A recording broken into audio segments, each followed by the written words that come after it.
Hello, friends. Welcome to Sleepy Stories History. As the evening settles in, picture yourself stepping into the heart of a medieval noble's life.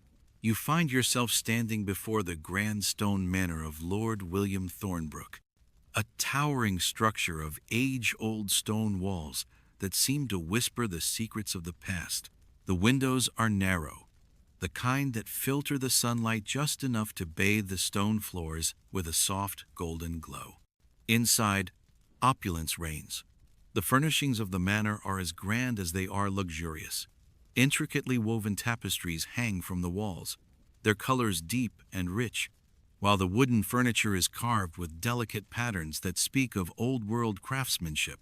You stretch beneath heavy wool blankets, the kind that would weigh down the common folk. But here, they are a symbol of comfort and warmth. Beneath you lies a mattress stuffed with fine feathers, a luxury most peasants could only dream of. It's soft, inviting, and as you sink into the cushions, you feel the weight of the day begin to lift. It's everything you've ever wanted, isn't it? Warmth, comfort, and a life of ease, reserved for the few fortunate enough to claim them. But as you lie there, nestled in the lap of luxury, something feels off. Beneath the plush coverings, in the silence of your chamber, there's an uncomfortable awareness that this comfort comes with a price. It's a price that few would dare speak of. Hidden beneath the grandeur, woven into the fabric of wealth, is a suffering so deep it often goes unnoticed by those outside the walls of these opulent estates. Now, as the night deepens, I invite you to settle in, dim the lights, and perhaps turn on a soft fan for that gentle hum in the background. Let the world around you fade away, as we take a slow journey into the lives of the rich, unraveling the story of what it truly means to be at the top of the medieval social ladder. While wealth and power may seem like the ultimate dream, they carry burdens that few are willing to acknowledge. So, take a deep breath, relax, and prepare yourself. What's the price of wealth? Is it really worth it? Tonight, we peel back the layers and reveal the hidden miseries of living high in society's ranks. It's a life of excess, yes, but also a life filled with physical ailments, social constraints, and a constant struggle to balance privilege with the reality of human vulnerability. If you're enjoying this journey into history, I'd really appreciate it if you could take a moment to like this video and subscribe to the channel. Your support means more than you know. And hey, I'd love to hear from you. Drop a comment and tell me where you're listening from. It's always fascinating to see where our little global community connects from. So, without further ado, let's dive in. In the grand halls of a medieval manor, the flicker of firelight dances across stone walls, illuminating tapestries of heroic tales and the glint of gold-rimmed goblets on the lavish banquet tables. Lord William Thornbrook lies in the comfort of his bed, the finest wool blankets tucked around him, a feather-stuffed mattress cradling his tired body. The manor, nestled in the rolling hills of the English countryside, is a picture of wealth and privilege. Each stone that makes up its walls speaks of history, of battles won and fortunes made. It is a place where all that is good in the world seems to come together in an elegant display of luxury. But for all the comforts this noble life offers, Lord Thornbrook is awake long into the night, unable to escape the discomfort that plagues him. The fire in the hearth crackles, and the servants have long since gone to their own beds, leaving him to the solitude of his lavish quarters. The soft wool of his blankets, meant to lull him into a peaceful sleep, only serves to heighten the ache in his body. For though his life is filled with the finest things money can buy, rich tapestries, golden goblets, and meals fit for royalty, there is a hidden cost to his wealth. As he shifts in the bed, a sharp pain shoots through his foot, a familiar companion that he has learned to endure over the years. His big toe burns with the intensity of a fire, each movement sending waves of agony up his leg. It is the cursed affliction of gout, a disease that haunts many of the richest and most powerful men in the land. Gout, known as the disease of kings, strikes not because of the hardships of a life of toil and labor, but because of excess, indulgence, and luxury. Lord Thornbrook, in his wealth, has made a prison for himself, one where the pleasures of fine food and drink are poisoned by the very excess they bring. The irony of his situation is not lost on him. While the peasants who work his land struggle to scrape together enough food to survive the harsh winters, he, with all his riches, suffers from the very things that should bring him joy. He dines on roasted meats, rich sauces, and pastries filled with sugar and spice.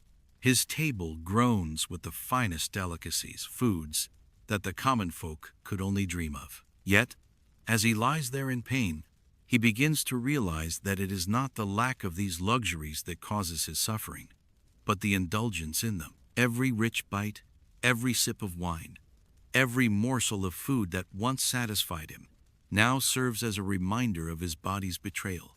In this moment of discomfort, Lord Thornbrook wonders, what is the cost of wealth?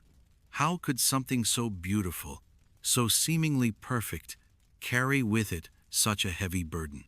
The answer lies in the very paradox of power. For with wealth comes not only the luxury of living in a grand stone manor, but also the responsibility to maintain one's status through excess. The feasts, the fine clothing, the extravagant gifts, it is all part of the image of nobility that must be upheld, no matter the toll it takes. Yet, in the solitude of his chamber, Lord Thornbrook cannot help but feel the gnawing sense of guilt. The peasants who work the land beneath him wake at dawn, rise with the sun, and labor tirelessly to maintain the very estate that allows him to live in comfort.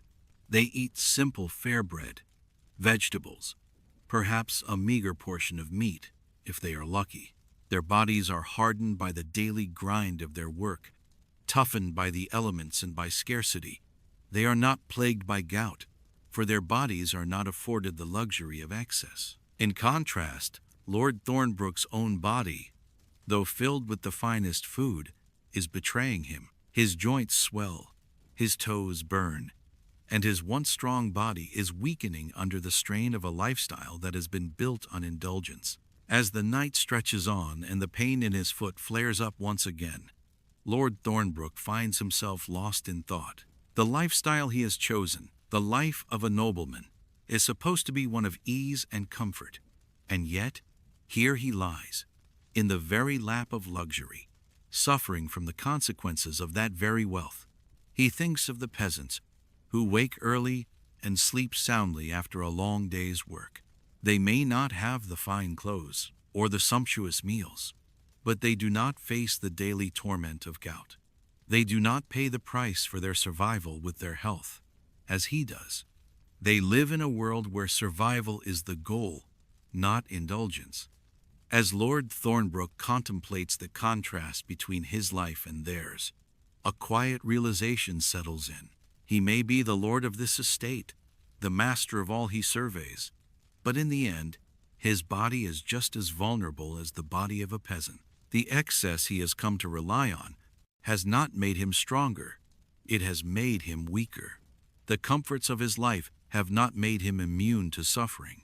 They have simply made that suffering more complicated. The more he thinks about it, the more he sees the truth of it. The rich, like the poor, are subject to the limitations of the human body.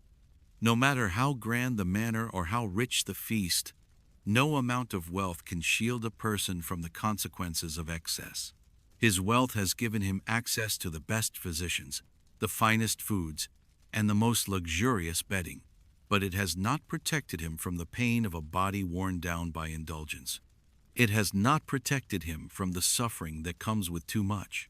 As Lord Thornbrook finally drifts into a fitful sleep, the realization that wealth does not shield him from human frailty lingers in his mind.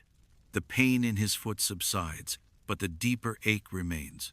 The luxury of his life has come at a price that is paid not just in the swelling of his joints, but in the isolation and guilt that accompany the excesses of wealth. The disease of kings, as gout is known, is the hidden cost of privilege. a reminder that even those who seem to have it all are not immune to the harsh realities of the human condition. And so, as the night deepens and the manor settles into a quiet silence, Lord Thornbrook lies in his bed, a man of great wealth and great suffering, wondering whether the cost of that wealth is truly worth the price he pays. Lord William Thornbrook awoke once again in the comfort of his grand stone manor. The sunlight streaming through the narrow windows of his chamber bathed the room in a warm golden light, casting long beams that danced across the tapestries, depicting grand battles and noble deeds. The floor beneath him was smooth and cold, covered by intricate rugs brought from the distant lands of the East. His bed, made from oak and adorned with fine linens, cradled him in a softness that only wealth could afford. The room, fit for a lord, was a reflection of his power, his position, and his success. But despite the opulence surrounding him, there was something in the air that didn't feel quite right. As he shifted beneath the thick woolen blankets, the familiar dull pain surged through his body again, causing his mind to momentarily drift away from the luxuries he was enveloped in. His body ached, his joints swollen, his foot burning as though it had been dipped in fire. The pain was a constant companion now, one that accompanied him through every waking moment. The pain had a name: gout, a disease often referred to as the disease of kings, for it was a curse that frequently befell those with power, wealth, and indulgence. It was, of course, no surprise to Lord Thornbrook. Gout had been his affliction for years, and he knew its cause all too well. It was the result of a life lived in excess. The rich foods he enjoyed, the heavy wines, and the sedentary lifestyle of a nobleman, all of it conspired against him. Gout was the price he paid for his indulgence. And yet, no matter how often he suffered, it was a price he could not seem to escape. The irony of his situation was not lost on him.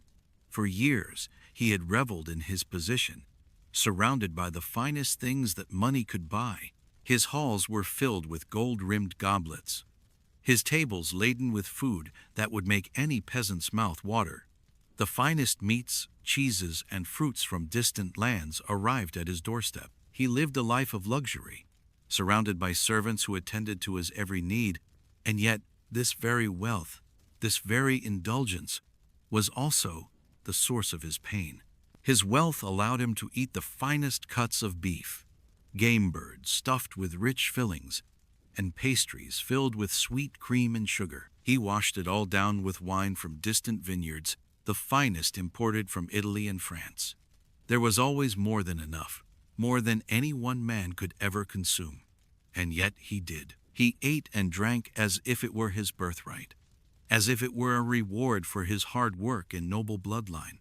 And in doing so, he slowly poisoned himself. The wealthy, it seemed, were not immune to the laws of nature. No matter how many servants they had, no matter how much gold they accumulated, their bodies remained fragile, susceptible to the same maladies as those of common folk.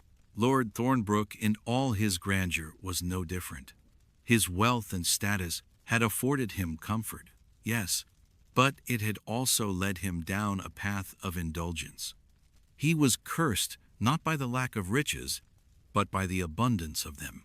As he lay in his bed, waiting for the servants to arrive with the rose-scented water and his fine clothes, he couldn't help but wonder about the price of his life.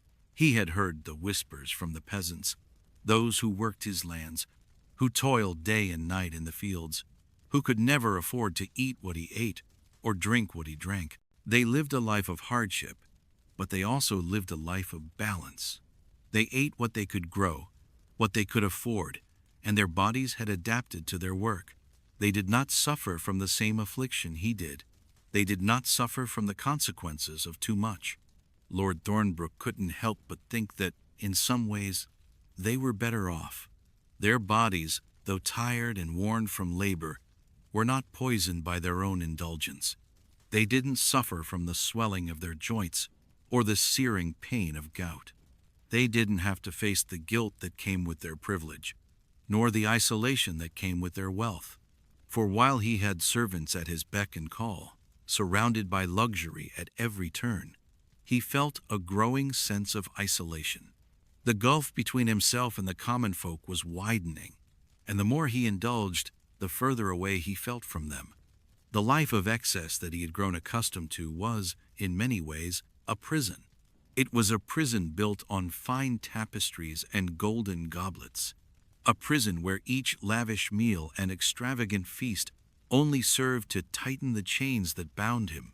The more he consumed, the more he needed, and the more he needed, the more he was trapped in a cycle of excess that drained him, both physically and emotionally. As Lord Thornbrook thought about the peasants who worked his lands, he realized something profound. They worked hard, yes, but they lived in balance. They didn't consume beyond their means. Their lives were simple, and while they faced hardship, they did so with resilience. In contrast, he, with all his wealth, found himself burdened by the very comforts that were meant to make his life easier. His indulgence had created a vicious cycle that fed on itself, and no matter how much he ate, it was never enough. It was never enough to ease the discomfort that had become his constant companion. In the grand halls of his manor, with its stone walls and tapestries, Lord Thornbrook was a prisoner. His body, despite the fine food and drink, betrayed him. His wealth had bought him the finest of everything except peace. The irony of it all was staggering. In seeking the comforts of life, he had inadvertently embraced the very thing that had condemned him to a life of pain. And as he lay there in the quiet of his chamber, the realization hit him fully. He had paid a steep price for his privilege. His wealth had given him everything, but it had also taken away something invaluable, his health. In the end, it wasn't the poor who paid the greatest price for their lives. It was the rich. The rich were cursed not by poverty, but by the excess that wealth brought. The next time he would sit at his table, enjoying yet another feast, Lord Thornbrook would remember that the true cost of wealth wasn't in the gold or the land. It was in the pain that came with it, the price of indulgence, and the toll it took on his body. No matter how many fine tapestries hung from the walls, no matter how many servants waited at his beck and call, his wealth had become his prison. In the medieval world, wealth and status were often measured not just by land, power, or title, but by the food one could consume. The nobility, in their grand halls, feasted on a diet so rich that it could have been the envy of kings. And yet, it was precisely this indulgence, this excess of luxury, that came with a hidden cost, the curse of gout, a disease known in their time as the disease of kings. To be rich and powerful was to suffer the consequences of abundance, to live in excess until one's body could no longer bear it. Lord William Thornbrook was all too familiar with this paradox. He was, by any measure, one of the richest men in the county. His manor stood as a symbol of his status, its towering stone walls and opulent furnishings a testament to his success. His table was always brimming with the finest foods, roasted meats, savory pies, and sweet pastries, all washed down with wines of the finest quality, imported from the great vineyards of France and Italy. The very foods that marked his place in society, the foods that would make any peasant's mouth water, were the same ones that brought him to his knees in pain, again and again. The rich meats, the buttery sauces, the sugary wines, all had a price. The excesses of the nobility were, in many ways, their downfall. Gout was just one of the many ailments that plagued the rich, brought about by a lifestyle of indulgence. It was not just the diet that caused it, but the sedentary nature of their existence. Lords like Thornbrook spent their days in luxurious chambers, rarely working their bodies with the physical labor that the lower classes endured. They were not hardened by toil in the fields or manual labor. Instead, they were softened by a life of leisure and comfort, which made their bodies ill-equipped to handle the sheer volume of food and drink they consumed. Gout, a condition now known to be caused by a buildup of uric acid in the joints, had been a part of the aristocratic life for centuries. In medieval times, it was considered the disease of kings, a title that both elevated and cursed those who suffered from it. To have gout was to have access to the finest food and drink, but it was also a mark of excess, a symbol of the very indulgence that made the rich vulnerable to disease. Lord Thornbrook had first felt the pain of gout in his late 30s, at the height of his indulgence. At first, it was a subtle discomfort, a stiffness in his joints that he dismissed as a passing ailment.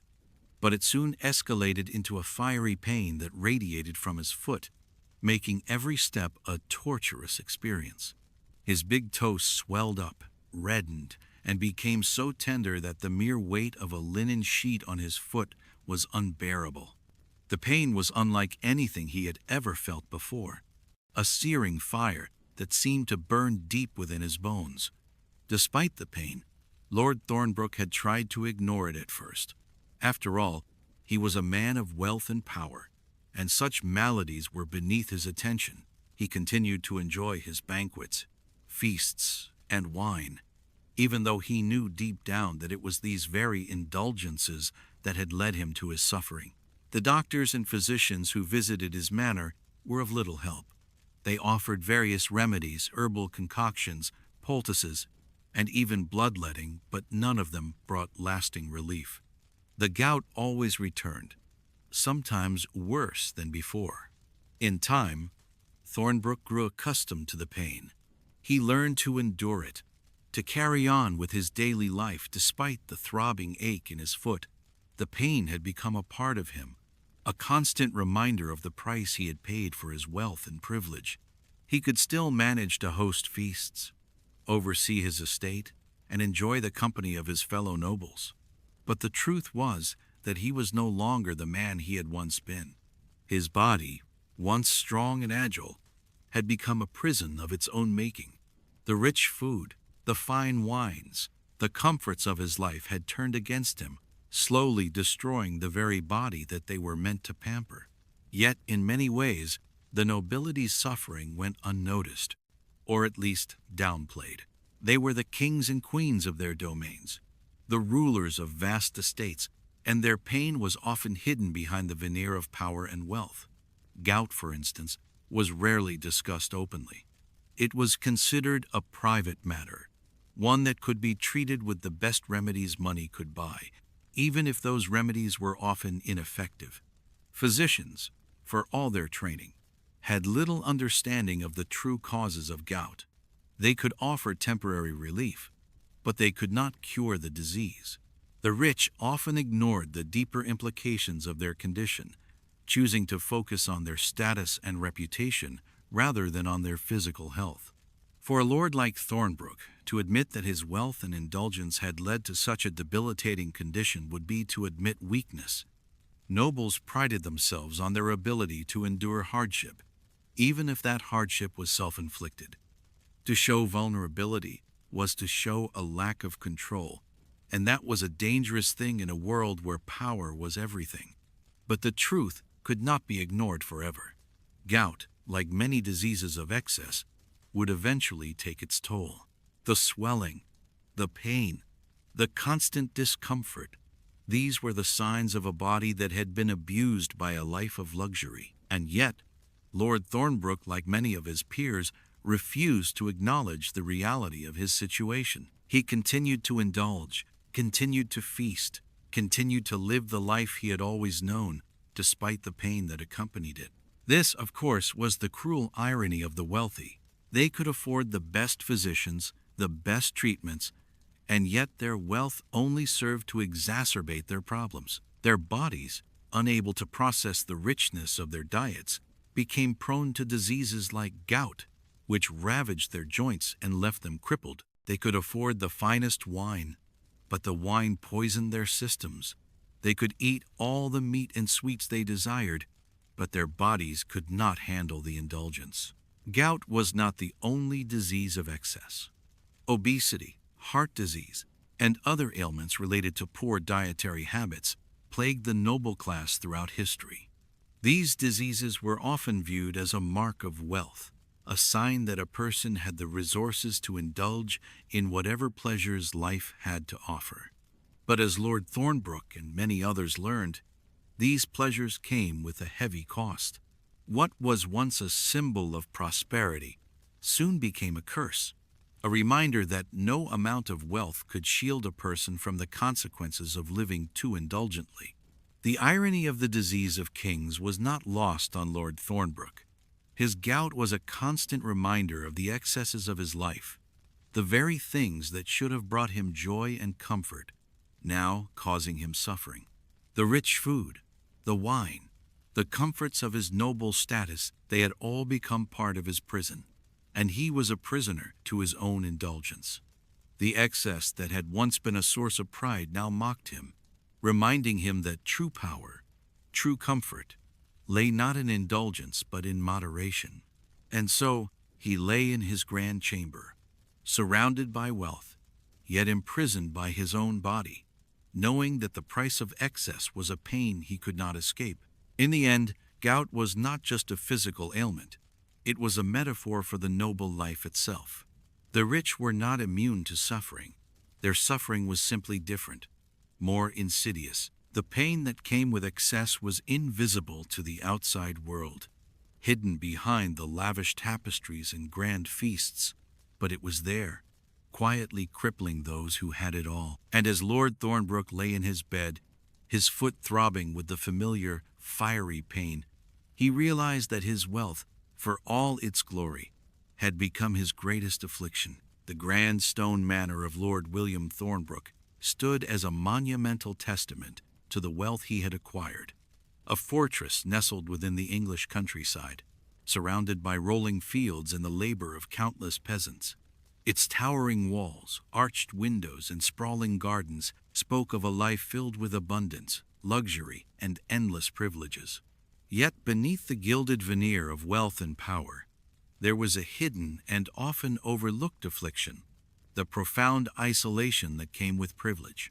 While peasants labored together in the fields, enduring the hardships of their lives in tight-knit communities, those who lived within the walls of grand estates were, in many ways, more alone than they could ever truly understand. The psychological toll of this isolation was not just physical but emotional and mental, a constant undercurrent of anxiety and pressure that gnawed away at the hearts of the wealthy. The very comforts and grandeur that should have made life easier became, instead, the chains that bound them to their elevated status. There was a loneliness to wealth that could not be assuaged by the opulence of the surroundings or the abundance of food.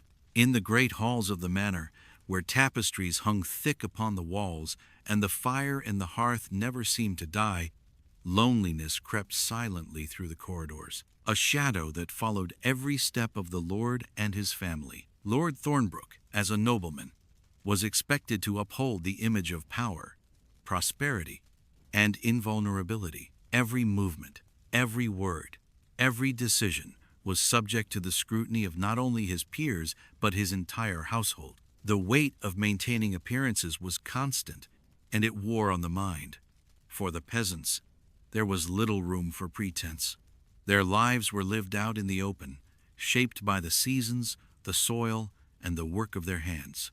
Their value was not determined by a delicate balance of appearances, but by their survival, their contribution to the community, and the sustenance they provided. The peasants did not have to carry the weight of public performance. The contrast between these two worlds could not have been starker. Lord Thornbrook had everything a man could desire: land, wealth, titles, but it was never enough. The constant anxiety of his position gnawed at him. He was constantly aware that any slip, any lapse in behavior, could result in his downfall. The pressure to always appear composed, powerful, and in control was suffocating. He lived in a world where every glance, every word, and every decision was observed and judged, not only by those within his household but by the ever-watchful eyes of his peers, the other noble families, and those who sought to take his place. In his case, The desire for wealth and power had brought with it a profound disconnection from the people around him, a detachment from the very things that gave life its meaning. The need for constant social performance, an elaborate dance of appearances, was a heavy burden. For all his wealth, Lord Thornbrook was forced to perform. At banquets, in meetings, and during his court appearances, he was never truly himself. Every gesture was calculated, every smile carefully constructed, every word a measured response, never too bold, never too humble. He was aware that his role in society was fragile, that the slightest hint of weakness, of indecisiveness, or of vulnerability could unravel everything he had worked for. And so, he danced the dance of social rituals, the endless rounds of feasts and political maneuvering, never allowing himself to be anything but the noble lord that others expected him to be. The isolation of the privileged was not a physical one. It was emotional, a silent rift that separated them from the rest of humanity. No matter how grand his home was, no matter how many servants attended to his needs, Lord Thornbrook was alone. His marriage, though one of political convenience and mutual respect, lacked the intimacy that he often longed for. Lady Alela Nina, his wife, was just as much a player in the game of appearances as he was. Their conversations were often polite, functional, but devoid of the deep connection that true companionship required. They managed the estate together, overseeing the running of the manor and the daily affairs of their vast lands. But in moments of solitude, Lord Thornbrook felt the aching emptiness of a life filled with outward success, but lacking in genuine connection. The psychological toll of this constant performance began to weigh heavily on his mind. The anxiety of upholding his family's name and legacy, the burden of maintaining his position in a world that was quick to judge, created a deep sense of loneliness. At times, Lord Thornbrook found himself longing for the simplicity of a life without such scrutiny, where he could walk through the fields with his tenants, feeling the soil beneath his feet, without worrying about the expectations placed upon him. His evenings, once filled with the clatter of servants and the laughter of guests, often felt empty. After the feasts and the political discussions, after the lavish displays of wealth and power, Lord Thornbrook found himself in the silence of his chamber, alone with his thoughts. The grand manor, with its tapestries and tapestries of gold, was no longer a sanctuary from the world. It was a gilded cage, where the illusion of power and success was the only thing keeping him from the crushing weight of isolation. There was no one to share his true thoughts with, no one to confide in who understood the unique pressures that came with his position.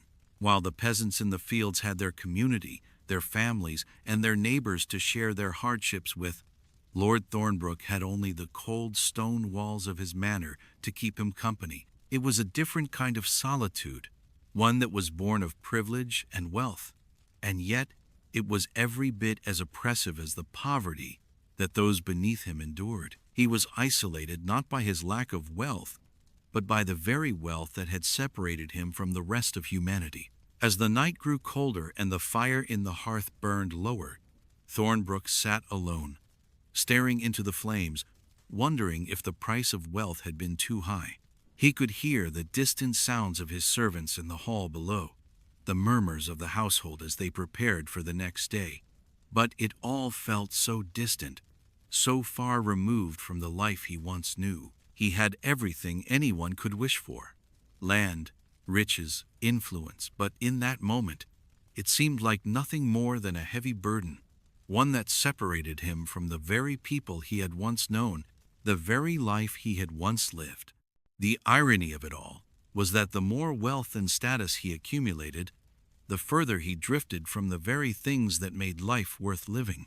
In a world where community, connection, and shared purpose were everything, the wealthy were the ones who had the most but understood the least. Lord Thornbrook had riches beyond imagination, yet he felt the emptiness of isolation at the core of his being. And so, in the stillness of that night, surrounded by the trappings of his power, he reflected on the price of his success. The isolation of the privileged was not something that could be easily seen by others. It was not marked by poverty or hunger, but by the absence of true connection, the absence of community.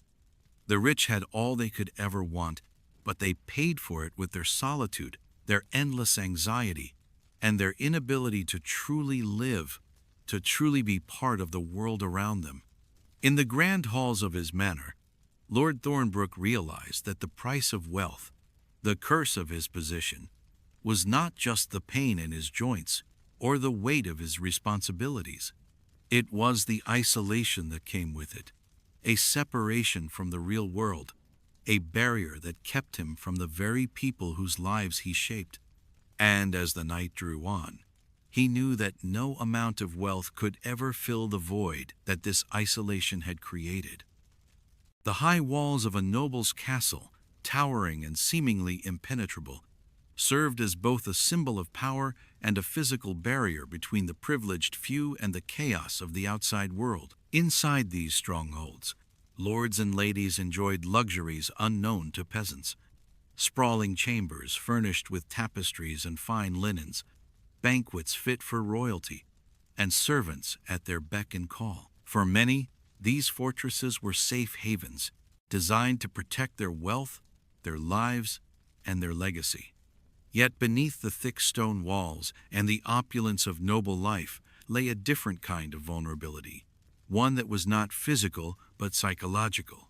The very safety these fortresses provided came at a cost, and that cost was often a life filled with constant fear, paranoia, and the shadow of betrayal.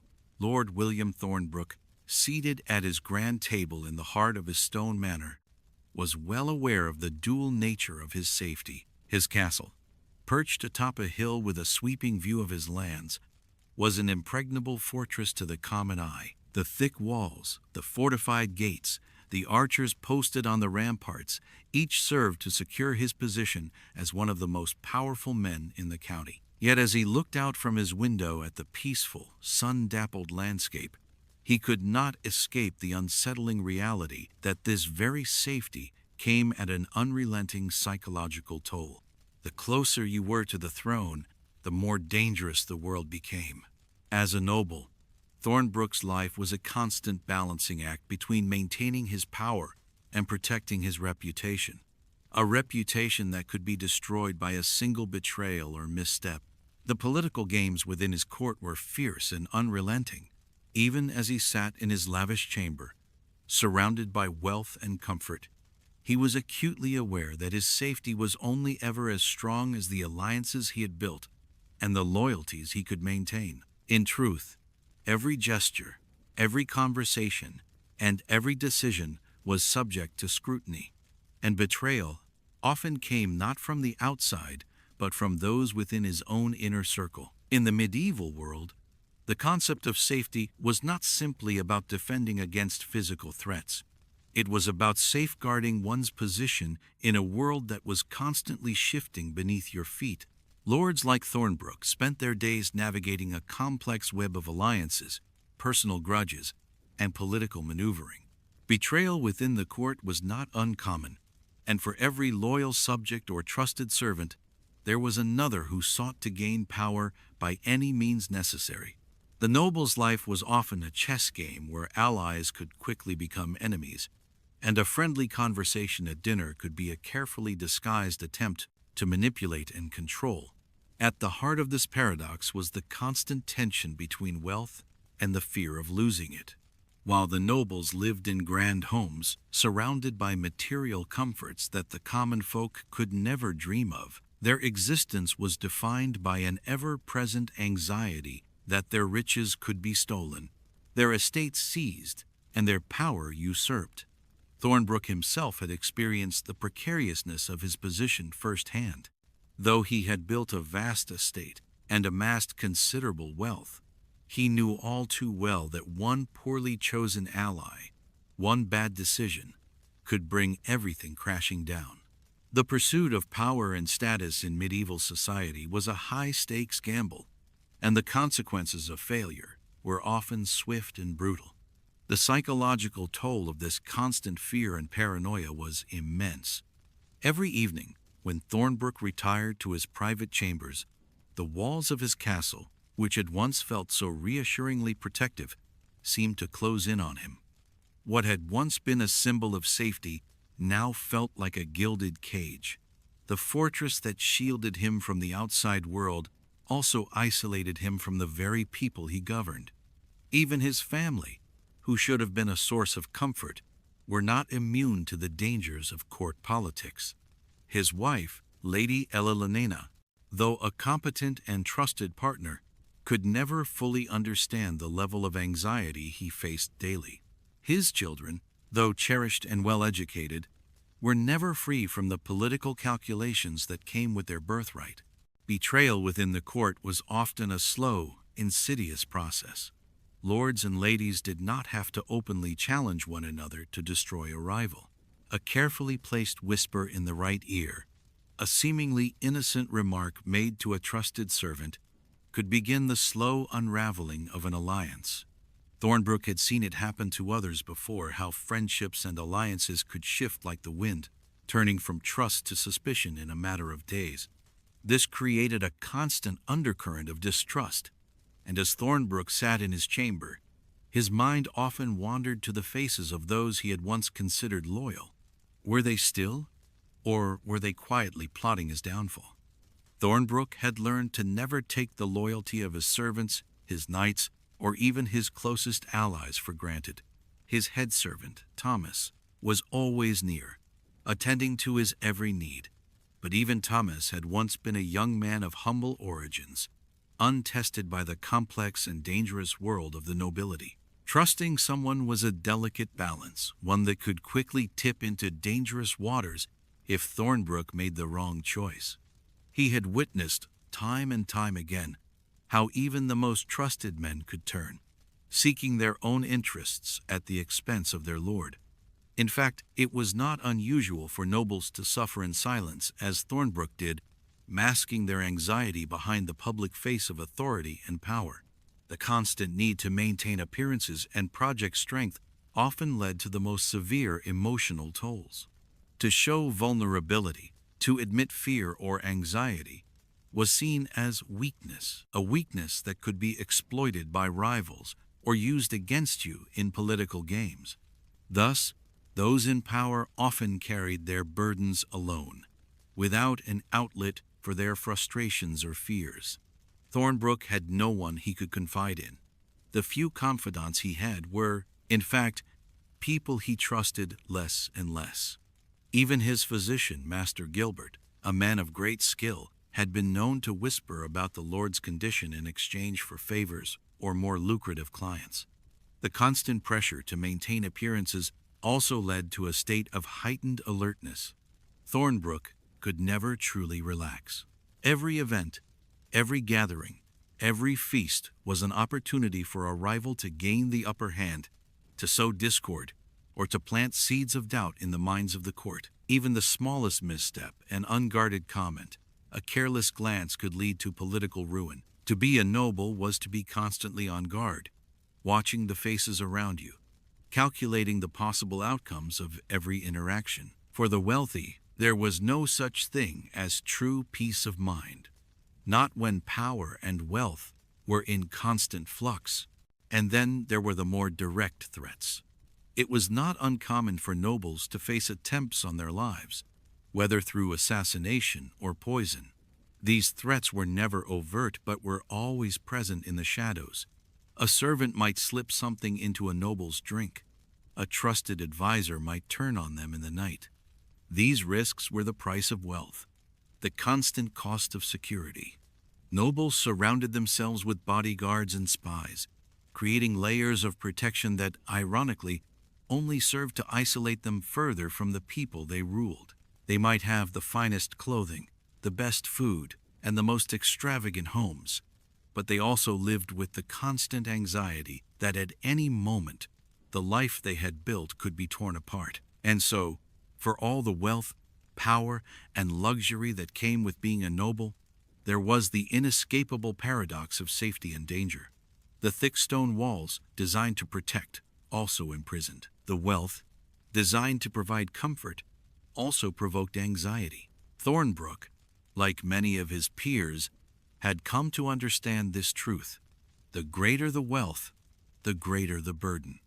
The nobility's safety was an illusion, as fragile as the political alliances that held them together. In the end, the most dangerous thing was not the lack of safety, but the constant fear that at any moment it might be lost forever.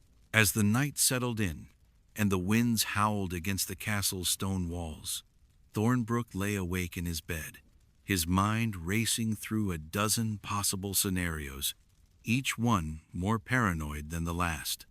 He had the finest physician in the land, a fortress to protect him, and more wealth than most men could imagine.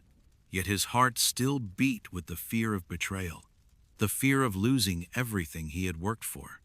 His safety, he realized, was never truly secure. No matter how many soldiers he employed or how much gold he had in his vaults, the one thing that truly remained inescapable was the isolation and fear that came with his station. Tomorrow, like every other day, he would rise and face the challenges that came with his title. He would attend feasts, meet with his advisors, and continue the endless game of politics.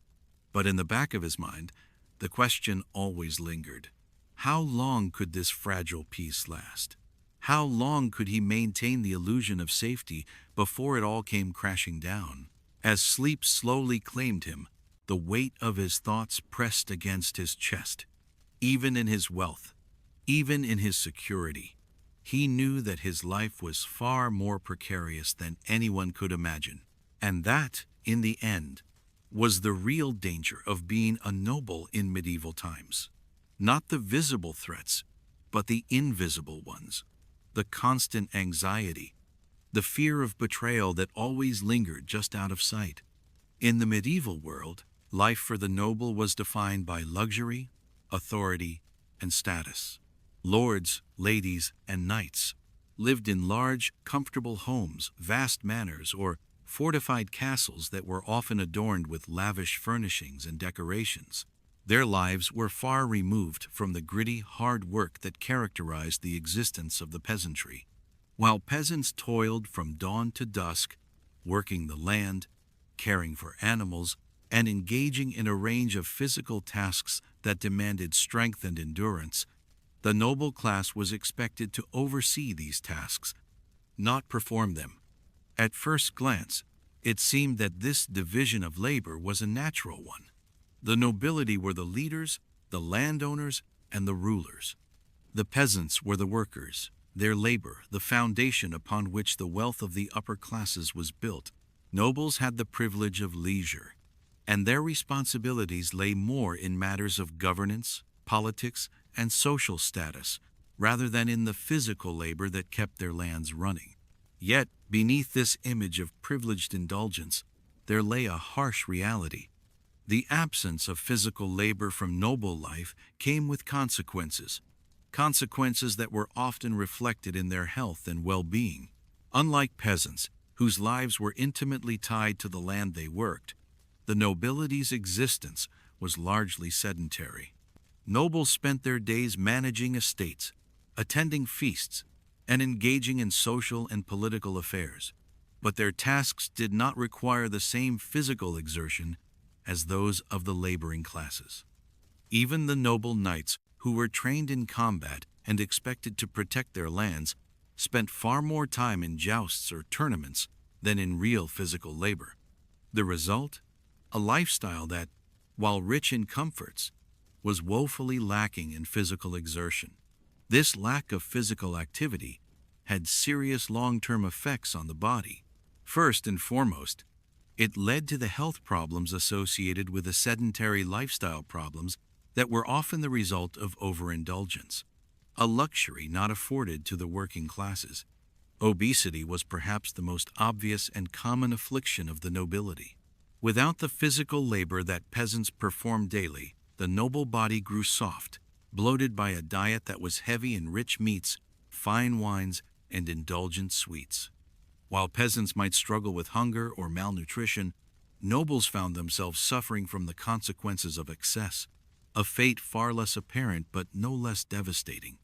In the medieval world, food was one of the primary markers of wealth, and for the nobility, dining was as much about status as it was about sustenance. Meals were lavish, often consisting of several courses and accompanied by fine wines and rich sauces. Meats, beef, venison, swan, and boar were prepared in a variety of ways, with a heavy emphasis on luxury and indulgence. Nobles feasted regularly, and the act of eating was one of leisure, not necessity. These extravagant meals, often consumed in large quantities, led to a buildup of excess body fat. Without physical labor to burn off the calories, the result was a steadily growing waistline, which led to obesity, a condition that was not only uncomfortable, but detrimental to health. Joint pain was another common affliction among the nobility, and it was directly linked to their lack of physical activity. While peasants were constantly on the move, bending, lifting, walking, and working the fields, nobles remained stationary for much of their day. The sedentary lifestyle, combined with poor posture, often results in joint problems such as arthritis or gout. These conditions, once considered the diseases of kings, were caused by a combination of diet, lack of exercise, and the general physical toll of a life of luxury. The buildup of uric acid in the joints, particularly in the feet, was a common issue, and it led to painful, debilitating flare-ups that could leave the nobility crippled. The excess of food and drink, combined with a lack of physical exertion, made them particularly vulnerable to such ailments. Furthermore, the absence of physical labor in noble life led to a general lack of stamina. While peasants were accustomed to long hours of physical exertion, nobles often found themselves winded after even a short walk. This lack of endurance affected not only their health but also their ability to manage their estates effectively. They relied on servants and stewards to oversee the day-to-day operations of their lands, while they remained cloistered in their homes. The physical disconnect between them and the land they ruled only served to deepen the gulf between the noble class and the peasantry. Nobles might command the land, but they lacked the first-hand knowledge and understanding that came from working it with their own hands. The contrast between the noble lifestyle and that of the peasants could not have been starker. While peasants were constantly on their feet, working the land, repairing fences, tending animals, and engaging in other forms of physical labor, the nobility remained largely inactive. The peasants' bodies were strong, lean, and accustomed to the demands of their labor. They were active participants in the world around them, their hands rough and calloused from years of hard work. In contrast, nobles often had soft hands, their physical strength a distant memory of youth. They might wear fine gloves, but their muscles grew flabby with disuse. The peasants lived a life of necessity and hardship, but their bodies, honed by work, were often healthier and more resilient than those of their wealthier counterparts. This disconnection from physical labor also created a psychological gap. Nobles were often isolated from the realities of their estate. They might make decisions that affected the lives of peasants, but they had no true understanding of the physical strain involved in the work. They could not empathize with the exhaustion, the aches, or the injuries sustained from long hours spent bending over crops or tending livestock. To the peasants, the nobles' life of ease might seem enviable, but the nobles, in turn, found themselves disconnected from the earth that provided their wealth. They were not physically in tune with the land they ruled, and that alienation led to a sense of detachment from the world around them. As the years passed, the lack of physical labor continued to take its toll on the bodies of the nobility. The rising rates of obesity, joint pain, and other health issues were compounded by the physical and psychological isolation that came with their position. Nobles were constantly concerned with their status, their appearance, and their public image. They attended feasts, held banquets, and made political decisions, but rarely did they lift a finger to improve their own well-being. They were trapped in a cycle of excess, their bodies growing weaker while their influence remained strong. The peasants, who worked tirelessly each day, knew that their lives depended on physical labor. They worked not just for themselves but for their families and communities. Their bodies were their strength, and their endurance was forged by the demands of the land. For the nobility, physical labor was a luxury they could afford to avoid. But in doing so, they lost something vital: the connection between body and land, the resilience born of hard work, and the health that came from living a physically demanding life. The irony of the noble lifestyle, then, was this: for all their wealth, all their power, and all their luxury, they were often less healthy than the very people they ruled. The peasants, living simpler lives, were more physically capable, more in tune with their environment, and more resilient in the face of adversity. The nobility, by contrast, were plagued by their own excess. Their bodies grew soft, their joints stiff, and their lives, despite the opulence surrounding them, were marked by a hidden vulnerability. The life of a noble, free from the burdens of labor, was, in many ways, a life in decline. The comforts they enjoyed came at the cost of their health, and they were powerless to change it. They could feast, they could drink, they could live in the lap of luxury, but the price they paid was etched in their bodies, bodies that had become fragile in their wealth. The contrast between the nobility and the peasantry, between the rich and the poor, was stark. The peasants worked for their survival, their labor, the foundation of their lives. The nobility, on the other hand, lived for their status, their wealth, the foundation of their lives. In the end, it was clear that while the nobles may have enjoyed the comforts of wealth, they were also paying the price for it.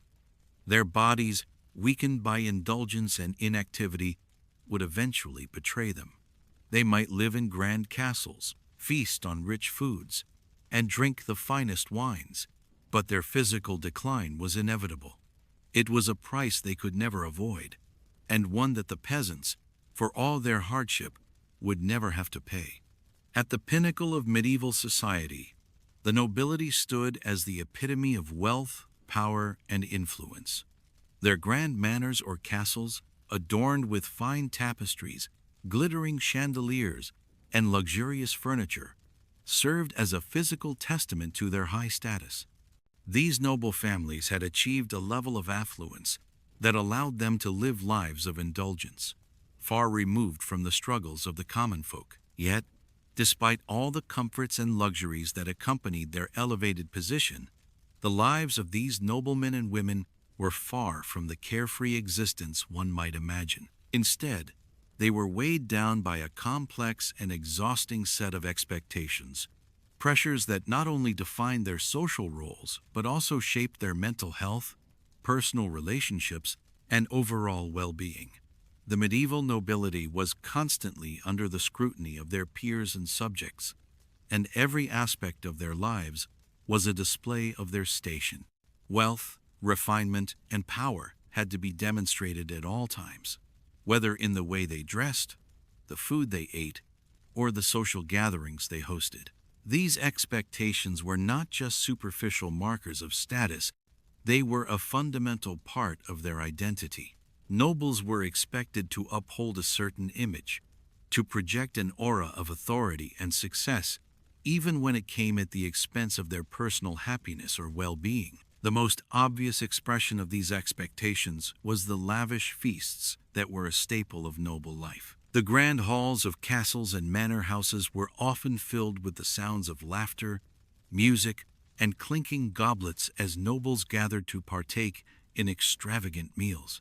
These feasts were more than just opportunities for sustenance. They were highly orchestrated events that showcased a noble family's wealth and sophistication. The guests were treated to several courses, each more opulent than the last: succulent meats, delicate pastries, and rich, spiced wines. The food was often so rich and plentiful that it could overwhelm even the most seasoned of diners. But these elaborate feasts weren't merely about enjoying fine food, they were about displaying wealth and reinforcing social status. Every dish served, every sip of wine, every gesture of hospitality was an opportunity for the noble host to demonstrate their affluence.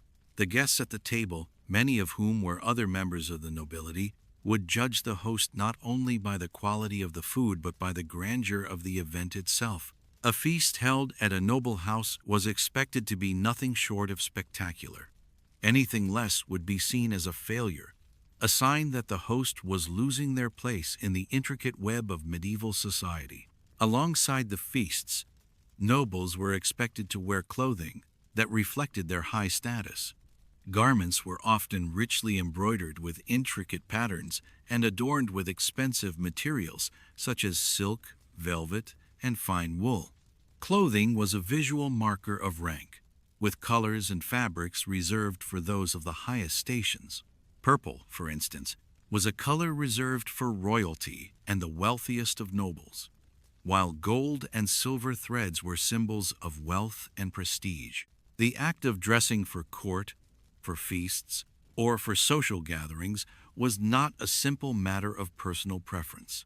It was a performance, a demonstration of one's place in the social hierarchy.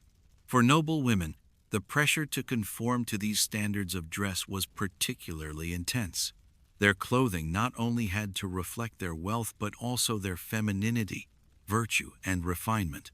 The ideal noblewoman was expected to dress in a way that embodied the virtues of her class: elegant, graceful, and dignified.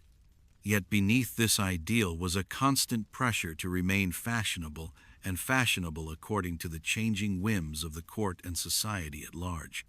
The women of noble families often found themselves being judged not just for their beauty, but for their ability to stay in line with the ever-shifting standards of fashion that were set by those in positions of power.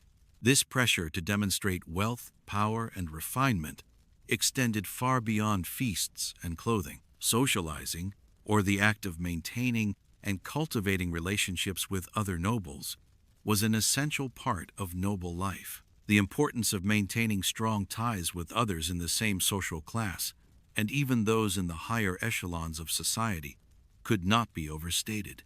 Nobles had to attend court functions, participate in charitable events, and build alliances with other influential families.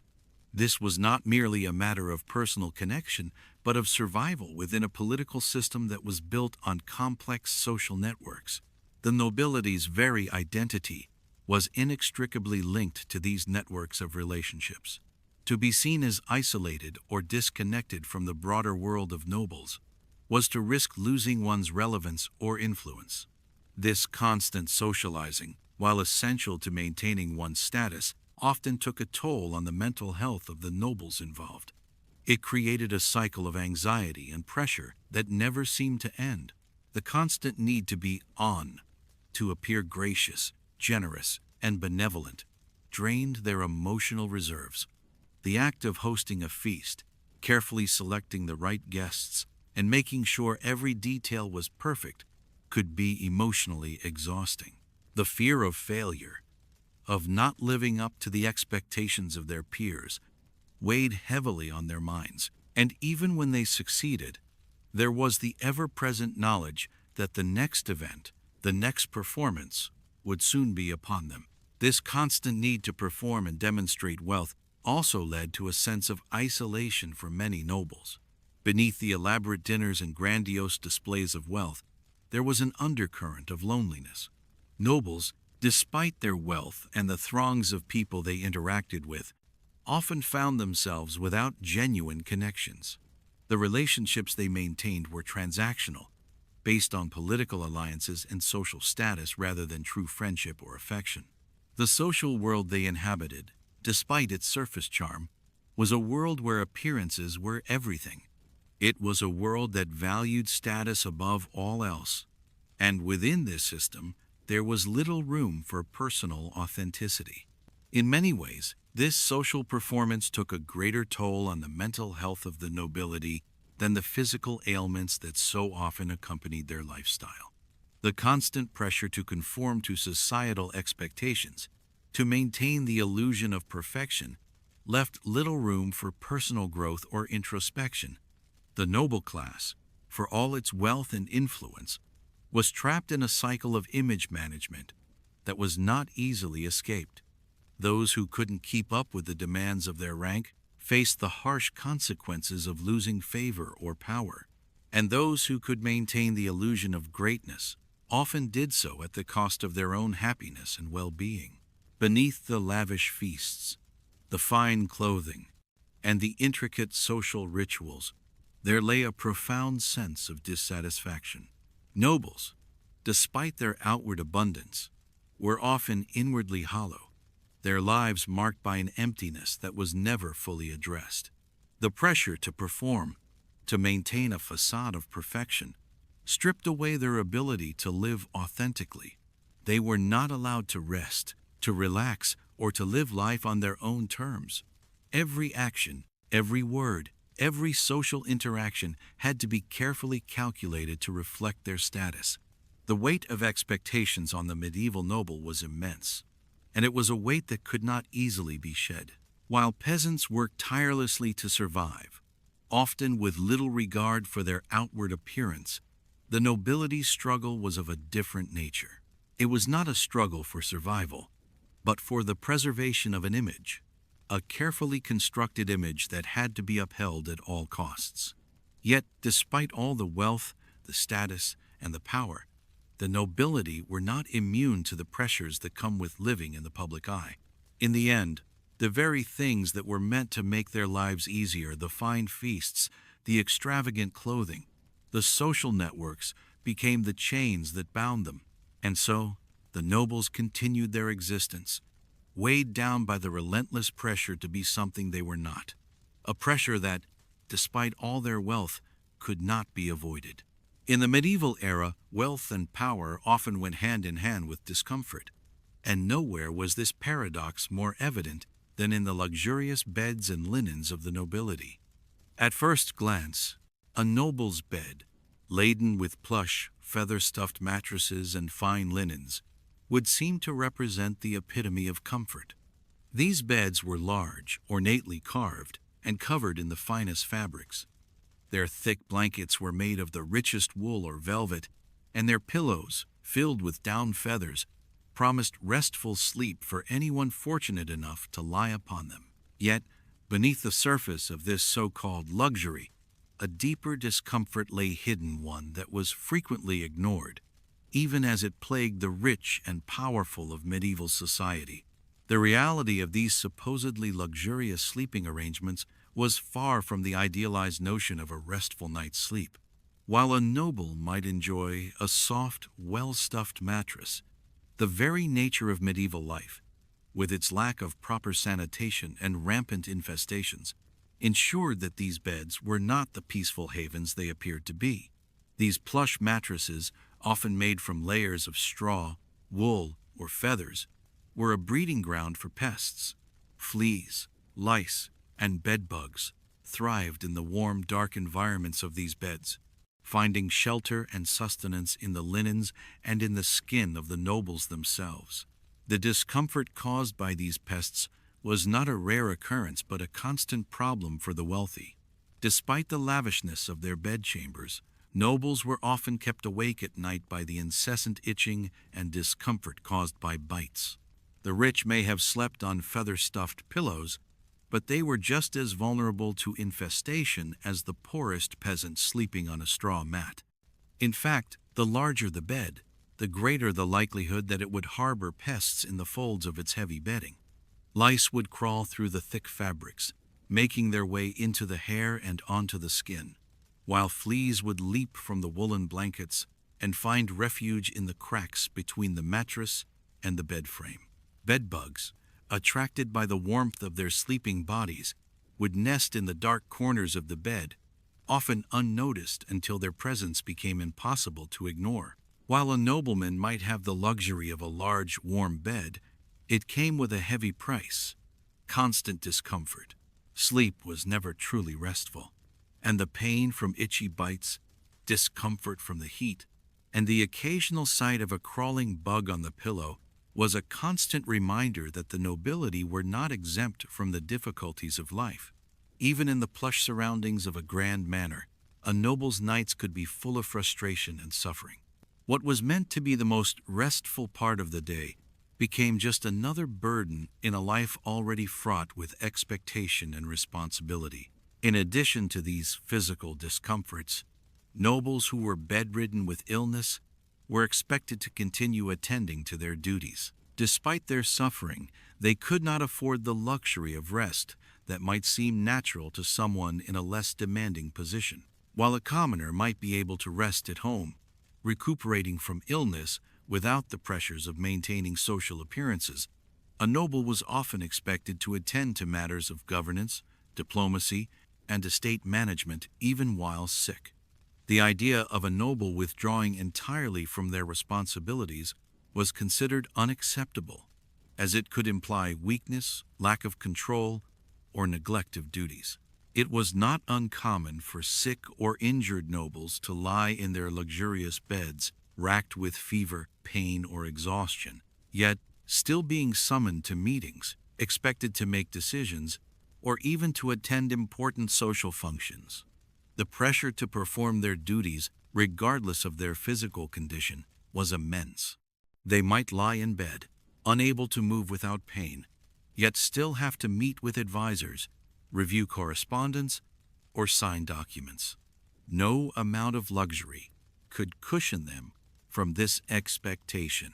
The discomfort of illness was compounded by the psychological toll of knowing that their position demanded they continue their duties, often at the cost of their own health and comfort.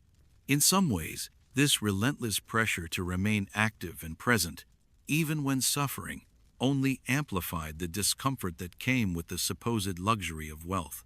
A nobleman suffering from a chronic ailment like gout, for instance, would endure extreme pain in his joints, often exacerbated by his sedentary lifestyle, yet still be expected to host feasts, engage in political discussions, and maintain appearances. Their luxury beds, with their fine linens and soft mattresses, could offer no true comfort when the body was racked with illness and the mind burdened by the relentless expectations of high society. The constant pain and discomfort experienced by the nobility were rarely acknowledged, even though it was ever present. It was considered impolite, unseemly even, for a noble to openly complain about the discomforts of their life, especially when they were surrounded by such affluence. Their suffering was often ignored or downplayed in favor of maintaining the appearance of control, grace, and power. Complaining about something as mundane as a bad night's sleep or an itchy bug bite seemed trivial in comparison to the weight of their social responsibilities. As a result, the discomforts of their luxurious life were often hidden behind a facade of dignity and poise, even as they took a heavy toll on their physical and mental well-being. To further add to the irony, the presence of so many comforts and pleasures often created a psychological disconnect between the nobility and the struggles of the common folk. The wealthy, surrounded by their opulent furnishings and lavish comforts, were detached from the harsh realities faced by the peasants who worked their lands. Peasants, who slept on simple straw mats, often suffered from the same infestations as the nobles, but without the luxury of fine sheets to complain about. Their lives were filled with far more immediate struggles: backbreaking labor, malnutrition, and the constant threat of disease. Yet, despite their hardships, they managed to endure without the pressure to maintain appearances that plagued the nobility. The nobility, in contrast, lived in a world where their status was constantly on display, and any deviation from the expected image of grandeur was a mark of failure. Their beds, no matter how soft or lavish, were never free from the gnawing discomforts of their lifestyle. The luxury they enjoyed could not shield them from the realities of their own bodies, which suffered from the very excesses that their wealth allowed them to indulge in. Their comfort was often illusory, as the demands of their position and the physical toll of their excesses were constantly present, lurking beneath the surface.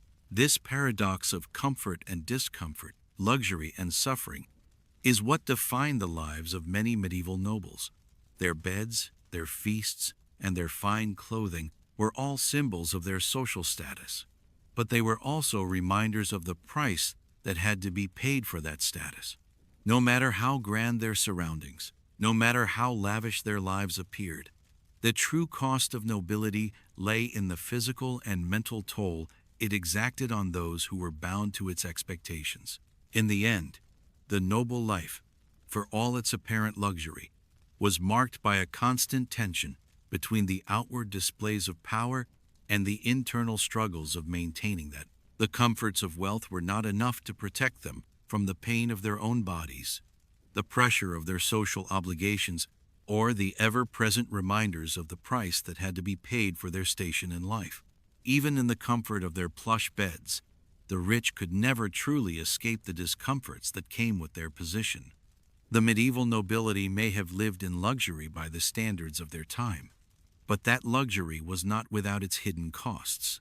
Whether it was the constant pain of gout, the discomfort of sleeping on insect-infested mattresses, or the psychological toll of maintaining appearances, the lives of the wealthy were marked by an ongoing struggle between the comforts they enjoyed, the burdens they bore. For all the opulence that surrounded them, they were not immune to the same discomforts that plagued the common people. Only theirs were cloaked in velvet and gold. In the medieval period, the pursuit of health and wellness was often seen as a privilege reserved for the wealthy elite. While peasants struggled with the hardships of daily life, the nobility enjoyed access to physicians, remedies, and treatments that were considered the best their time could offer. However, beneath the apparent luxury of receiving medical care, the reality was far from the idealized notion of healing. In truth, the very physicians that the rich could afford often had limited knowledge, outdated science, and treatments that, while lavish, did little to actually improve their health. For the wealthiest members of medieval society, medicine was something to be consumed in much the same way as their food or their fine clothing. They could afford to seek out the most learned physicians, doctors who had studied at the prestigious medical schools of the time, such as those in Paris or Salerno. These physicians wore the aura of authority and knowledge, their consultations seen as essential to the upkeep of health and social status. With the best of medical education and access to costly treatments, the nobility might have expected relief and wellness, yet the actual impact of these treatments was often questionable. One of the key problems lay in the medical knowledge of the time. Medieval medicine was still largely based on the teachings of the ancient Greeks, Romans, and Arabs. The prevailing theories of the four humors, blood, phlegm, black bile, and yellow bile, dominated medical thought. It was believed that health depended on the balance of these humors, and illness was caused by their imbalance. However, these ideas were deeply flawed and often far removed from an actual understanding of how the human body worked. The treatments offered, based on these ideas, were no more effective than what might be found in a well-meaning folk remedy. In an attempt to cure ailments ranging from minor ailments to the more serious, physicians in the medieval world prescribed a variety of potions, herbs, and concoctions. While some of these remedies were rooted in folk tradition and had genuine, if limited, effectiveness, others were based on magical thinking or long-dead practices.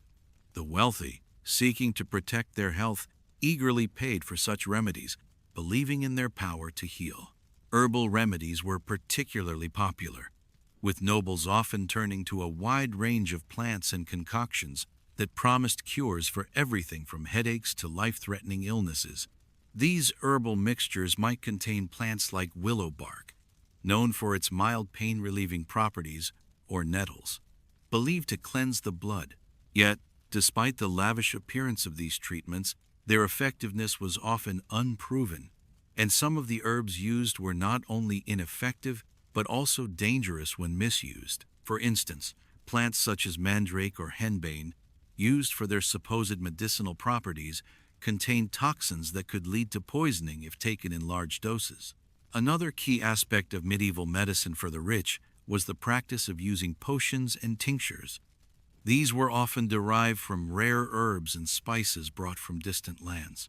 The wealthy could afford to pay for these expensive ingredients, believing they were receiving superior care. Potions made from ingredients like saffron, cinnamon, or opium were often sold to nobles as miracle cures for everything from poor digestion to mood disorders. However, while the exotic ingredients might have added an air of mystique and luxury to the treatment, their actual medicinal value was often questionable at best. Many of the potions did little to alleviate the symptoms they claimed to treat and, at worst, could be harmful in the long term. Perhaps one of the most paradoxical aspects of medieval medicine was the use of magical and religious beliefs in conjunction with these physical treatments. Physicians, especially in the wealthier circles, often blended science with mysticism, incorporating astrology, prayers, and charms into their diagnoses. This often meant that nobles not only sought out medicinal remedies but also relied on spiritual or supernatural intervention. Some physicians prescribed prayers or incantations to invoke divine healing, while others relied on astrological charts to determine the best times for treatments based on the positions of the stars. For the wealthy, these magical remedies were an extension of the social prestige they had accumulated, a belief in the superiority of their treatments, and the need to ensure that their social status remained unquestioned, even in the face of sickness. Despite the extensive array of remedies available, the underlying reality was that many of these treatments failed to provide real relief. The irony of this situation is evident. The very people who had the means to pay for the best care were often the ones who saw the least improvement. Wealth and power, rather than serving as guarantees of good health, became intertwined with a system that merely perpetuated the illusion of care. A nobleman could spend enormous sums on the finest physicians, the rarest herbs, and the most sophisticated remedies, only to find that his health continued to deteriorate. The illusion of care was kept alive by the social status of the physicians and their methods, but it was rare for these treatments to have a lasting or substantial effect. The frustration of the wealthy with their health was often compounded by the fact that medieval medicine offered few solutions to the very real problems they faced. Illnesses that should have been simple to treat, such as infections or chronic pain, were often treated with ineffective or harmful remedies. Gout, for example, was a disease of excess linked to overconsumption of rich food and wine, yet the treatment options offered to nobles were more about managing the disease's symptoms than addressing its root causes. Physicians would prescribe expensive remedies that did little more than mask the pain, while the true cause of the illness, the excessive indulgence of their lifestyle, remained unchecked.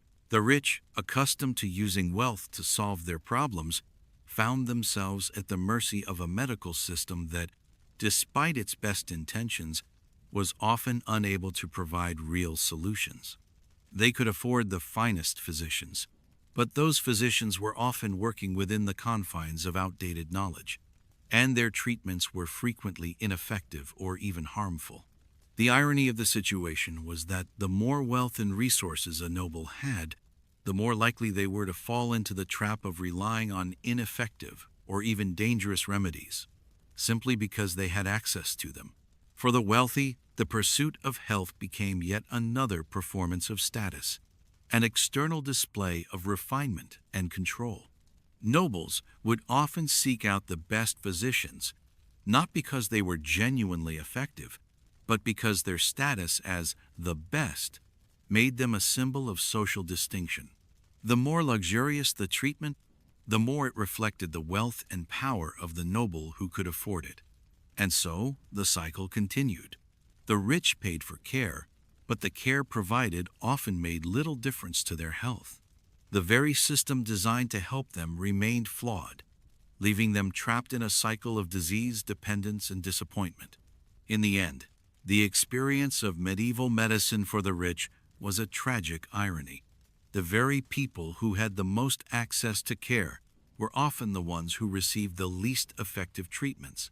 The physicians and remedies they sought were, in many ways, just as flawed as the conditions they were meant to treat.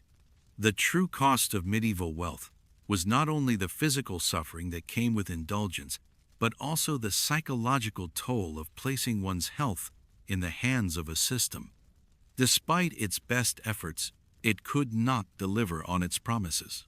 The wealthy may have enjoyed the finest of everything: food, wine, physicians, and remedies, but their health, and often their happiness, remained elusive, just out of reach, hidden behind a facade of luxury.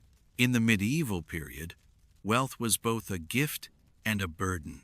To live in luxury, surrounded by lavish comforts, was the hallmark of nobility. But with this wealth came an invisible, yet heavy, burden: guilt. A deep, gnawing sense of shame often accompanied the pleasures of indulgence that only the wealthiest could afford. For many nobles, the stark contrast between their lives of abundance and the lives of the peasants who worked tirelessly to sustain them created a sense of dissonance, a moral conflict that would linger throughout their lives. The lives of medieval nobles were characterized by excess, sumptuous feasts, fine clothing, and grand estates. From the rich fabrics of their garments to the palatial comforts of their stone manor houses, everything about their lives spoke of their superiority over the lower classes. They enjoyed the finest foods and wines, slept on feather-stuffed mattresses, and were waited on by servants at all hours of the day. Yet, with every luxury, there came an undeniable awareness that the lives they lived were made possible by the labor of others, labor that often came at great personal cost. And so, the seeds of guilt were planted. The guilt that accompanied this privilege was not merely a fleeting feeling, but a constant undercurrent to noble life. It was a guilt born from the awareness that their wealth came from the sweat of the peasants, men and women who toiled in the fields, tended to livestock, and worked in the household to keep the estates running. While the noble class feasted in comfort, the peasants worked long hours under difficult conditions, often in poor health and facing constant hardship. The contrast between these two worlds was glaring, and the guilt of enjoying such a life of luxury while others suffered was never far from the mind of a noble. This sense of guilt was particularly acute in moments of personal indulgence. A noble might sit down to a grand feast, with meats roasted to perfection, fruits brought from distant lands, and wine flowing freely. But as they savored each bite, there was always a lingering thought, an awareness that this meal, this enjoyment, was built upon the backs of those who worked tirelessly to provide the ingredients, to harvest the crops, and to butcher the animals. The guilt was not so much about the food itself, but about the disparity between their own lives and the lives of those who made it possible. Even the act of owning land, of presiding over vast estates, carried its own burden of guilt. Nobles were often aware that the wealth they inherited, or the lands they had acquired, was a result of centuries of feudal exploitation. While their titles and estates were symbols of honor and status, they were also a reminder of the centuries of labor and sacrifice that had gone into building the wealth of the nobility. The peasants who worked these lands were often bound by centuries of tradition, paying rents and tithes to their lord, with little in return for their hard work. These laborers had no land of their own, no voice in their fate, and no real control over their lives.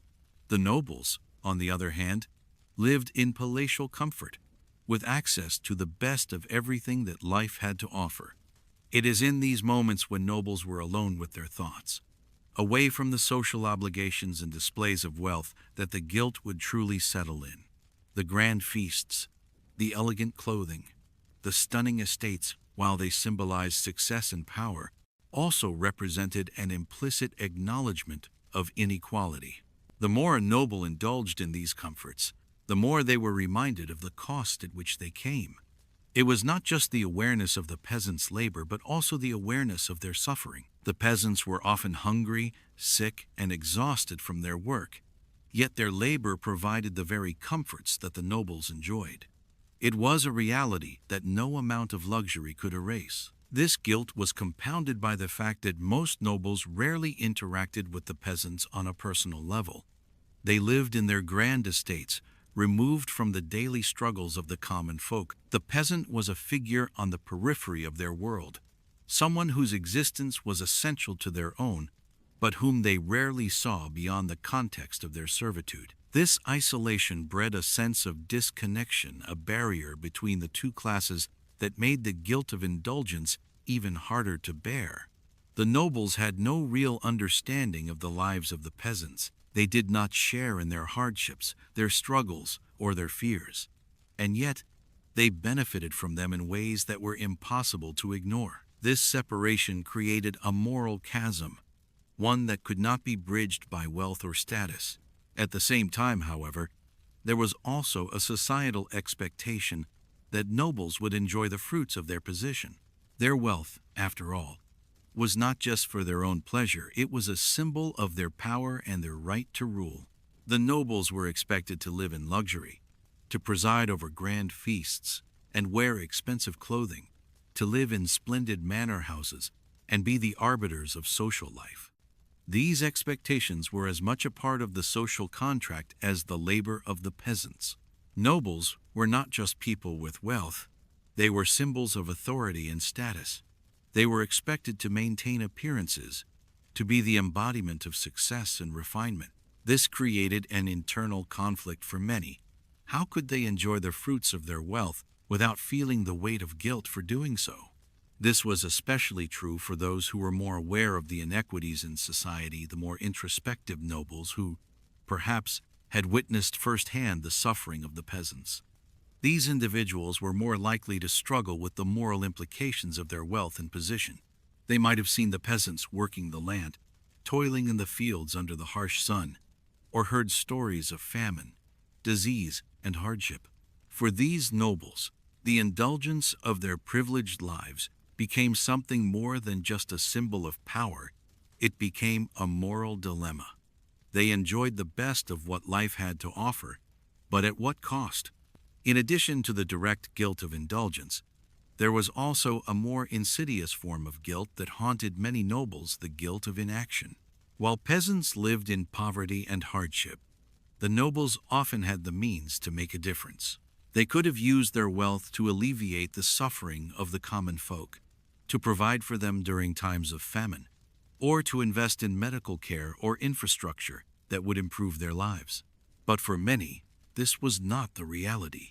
Instead, they hoarded their wealth, spent it on luxury, and remained aloof from the struggles of those beneath them. This was not just a failure to act, it was a failure of empathy. And this, too, added to the burden of guilt. In the end, the guilt of indulgence was a complex and multifaceted emotion. It was not just about enjoying wealth, it was about the awareness of the inequality and suffering that made that wealth possible. It was about the knowledge that, no matter how much a noble tried to enjoy the pleasures of their position, they could never escape the fact that their lifestyle was built on the backs of others. And, despite their wealth, they could never fully escape the moral implications of that truth. The guilt, though often hidden beneath layers of privilege and comfort, was always there, a silent reminder that indulgence, though pleasurable, came at a cost. In the medieval period, few things were as prestigious and sought after as inherited wealth and land.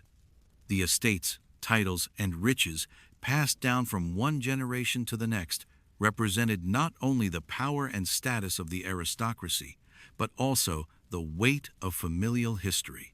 Yet, for all the grandeur that came with such inheritance, there was a significant, often unseen burden attached to it, a responsibility to maintain what had been acquired, a constant battle to live up to the expectations of one's ancestors, and an anxiety-driven fear of losing it all. This burden, while cloaked in the opulence of castles, grand feasts, and luxurious possessions, was one that weighed heavily on the shoulders of the aristocracy, often leading to feelings of isolation, depression, and a pervasive sense of inadequacy. The concept of inherited wealth was central to the medieval social structure. Nobles did not merely acquire wealth through their own efforts. Much of it came from their forebears, who had built their fortunes over the course of generations. To be born into wealth and power was a privilege, no doubt, but it was also a trap. The pressure to uphold the family name, to manage the estate as one's ancestors had, and to continue the legacy of political influence and social standing was overwhelming. The aristocrat's life was defined not by personal ambition alone, but by the duty to preserve the fortunes of the family line, a task that came with an unrelenting weight. At the heart of this burden was the land. Medieval nobility were often defined by the estates they inherited, and their wealth was directly tied to the agricultural output of their lands. These estates were not just sources of income, they were the foundation of their identity. To manage them properly was to fulfill one's role as a lord, as a protector of the people, as a defender of tradition and heritage. But it was no simple task. The estate had to be overseen with great care, fields had to be planted, harvests had to be gathered, taxes had to be levied, and tenants had to be managed. All of these tasks required constant vigilance, and failure to manage the estate effectively could lead to a loss of status, income, and eventually, the entire inheritance. The management of the estate often fell to the eldest son, the heir, who would inherit not only the wealth but the responsibilities of leadership. However, this inheritance was not simply a matter of taking over the family business. It was a symbolic continuation of the legacy of one's ancestors, a continuation of their successes and, often, their failures. The heir was expected to maintain the estate, improve it where possible, and protect it from the ever-present threats of political and economic turmoil. In many cases, the heir also inherited the political duties that came with the title, being a member of the court, representing the family in political matters, and managing relationships with other powerful families. The pressure to live up to these expectations was immense. A nobleman or noblewoman was not merely judged by their ability to manage an estate or fulfill their political duties. They were judged by how well they upheld the family's name and reputation. Their personal actions, their relationships, and even their behavior were scrutinized by others. To fail in these duties was to disgrace one's ancestors and, in the eyes of society, to dishonor the family legacy. This pressure to live up to familial expectations often led to profound anxiety and stress. Many nobles found themselves constantly battling the fear that they might not be able to meet the lofty expectations set by their forebears. The fear of failure was real, and the consequences of failure were severe. Loss of land, loss of status, and the potential to be cast out of the aristocracy were all very real fears. In an age where reputation was everything, the loss of one's family's prestige was seen as a fate worse than death. But it wasn't just the fear of losing one's wealth and land that weighed heavily on the shoulders of the aristocracy. It was the mental and emotional toll of trying to live up to the expectations of one's ancestors. The idea of living up to the legacy was often a lofty and unrealistic goal. It meant living a life of constant performance, where one's every move was scrutinized, judged, and often criticized.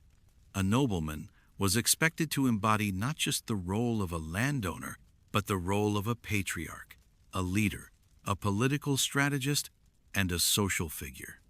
The stress of these competing roles often led to feelings of inadequacy and doubt.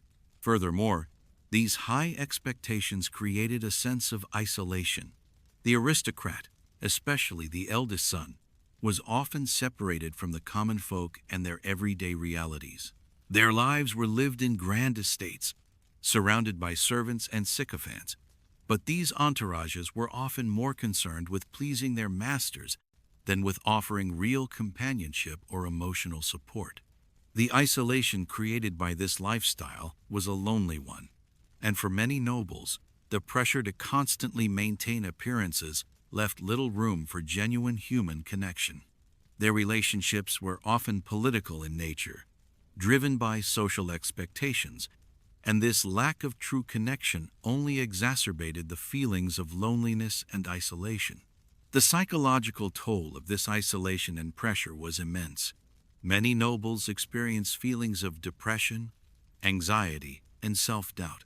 The constant need to perform, to meet expectations, and to maintain control over their estates and social standing led to mental exhaustion. In an age where mental health was little understood and often stigmatized, many nobles suffered in silence, unable to express their feelings or seek help. Their only outlet for the stress they endured was often excess indulgence in food, drink, and luxuries that, in the end, did little to relieve the internal suffering they faced. The guilt of privilege also weighed heavily on many nobles.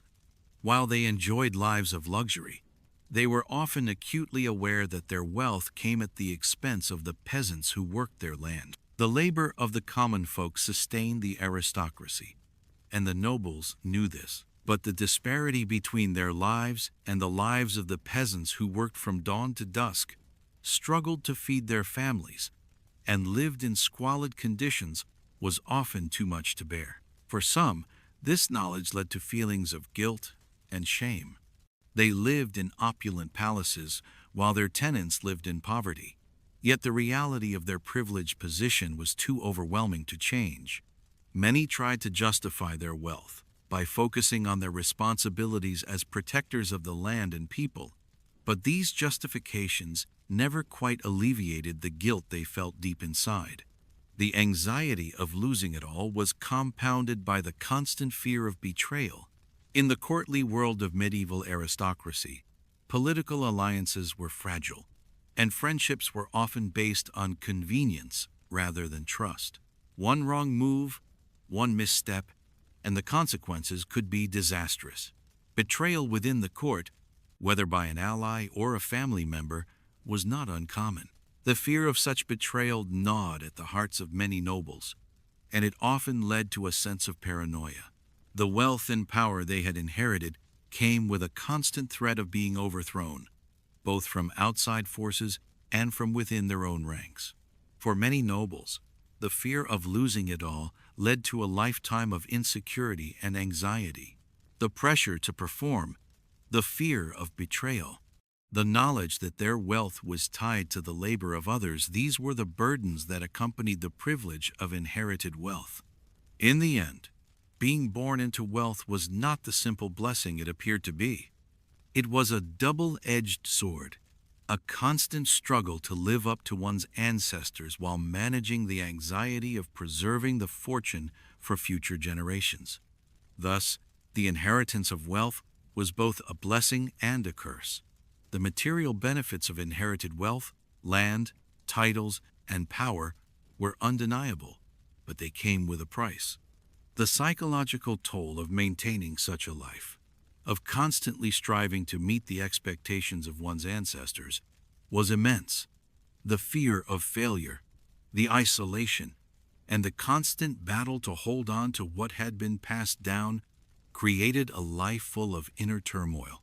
For many nobles, the inheritance of wealth was a double-edged sword, one that left them trapped in a cycle of anxiety, fear, and guilt, unable to escape the expectations placed upon them, yet constantly reminded of the burden they carried. The medieval aristocracy lived a life filled with complexities, from grand feasts and towering castles to the constant pressure of preserving the family name and wealth. Yet, beyond the opulence and luxury, there was an ever-present and often overwhelming fear, the fear of falling from grace. This fear was not just a passing concern. It was a fundamental aspect of noble life, shaping every decision and influencing every action. Losing social status, whether through the loss of land, power, or the decline of one's reputation, was a fate that many nobles feared more than death itself. It was a fear that permeated the very fabric of their existence, driving their choices and shaping their relationships. The nobility in medieval times were deeply entrenched in a rigid social hierarchy, one where rank and status were everything. A noble's place in society was defined not just by their wealth but by their position in relation to others. From the monarch to the lowliest lord, each noble had a place in the pecking order, and it was the unspoken rule of society that one's status needed to be upheld at all costs. The constant fear of losing that status, of falling from the lofty position one had inherited was both a personal and a public concern. This fear affected all aspects of noble life, from political maneuvering to personal relationships. At the heart of this fear was the precariousness of noble status. Unlike the peasants who had no such lofty ideals of social mobility, the nobility constantly faced the possibility of losing everything they had worked so hard to acquire. One bad marriage, a failed political alliance, or a poor decision in managing their estate could result in a rapid fall from power. The medieval world was one of shifting allegiances and fragile alliances. A noble's position could be undermined in an instant by the death of an important ally, a shift in royal favor, or the rise of a more powerful family. The fear of falling from grace was not just about losing wealth or land. It was about losing one's identity, one's role in the social structure, and ultimately, one's very sense of self. This constant anxiety was especially acute when it came to marriage. In medieval society, marriage was not a matter of love or personal choice. It was a political tool, a means of securing alliances, increasing wealth, and maintaining or elevating social status. Marrying the wrong person, or failing to make an advantageous match, could have disastrous consequences for a noble family. The right marriage could secure a noble's place in society for generations, while the wrong one could bring shame and social ruin. It was not enough to marry well. One had to marry strategically, considering not only personal compatibility, but the political and social ramifications of the union. A noble's entire future, along with the future of their children, depended on making the right marriage decisions, and the pressure to do so was immense. The choice of whom to marry was never taken lightly, and the consequences of a poor choice were far-reaching. A noble family's social position could be undermined if a marriage was perceived as a mistake, or if the marriage brought about discord with more powerful families. Political marriages were common, and they were often made with the hope of strengthening alliances or gaining power. These marriages, however, were fraught with their own risks. If the marriage did not produce the expected results, be it an heir, a political advantage, or wealth, then the noble family could find itself weakened and vulnerable. In some cases, a marriage could lead to a loss of favor at court, or worse, a tarnishing of one's reputation across the entire kingdom. Social status, of course, was not only influenced by marriage.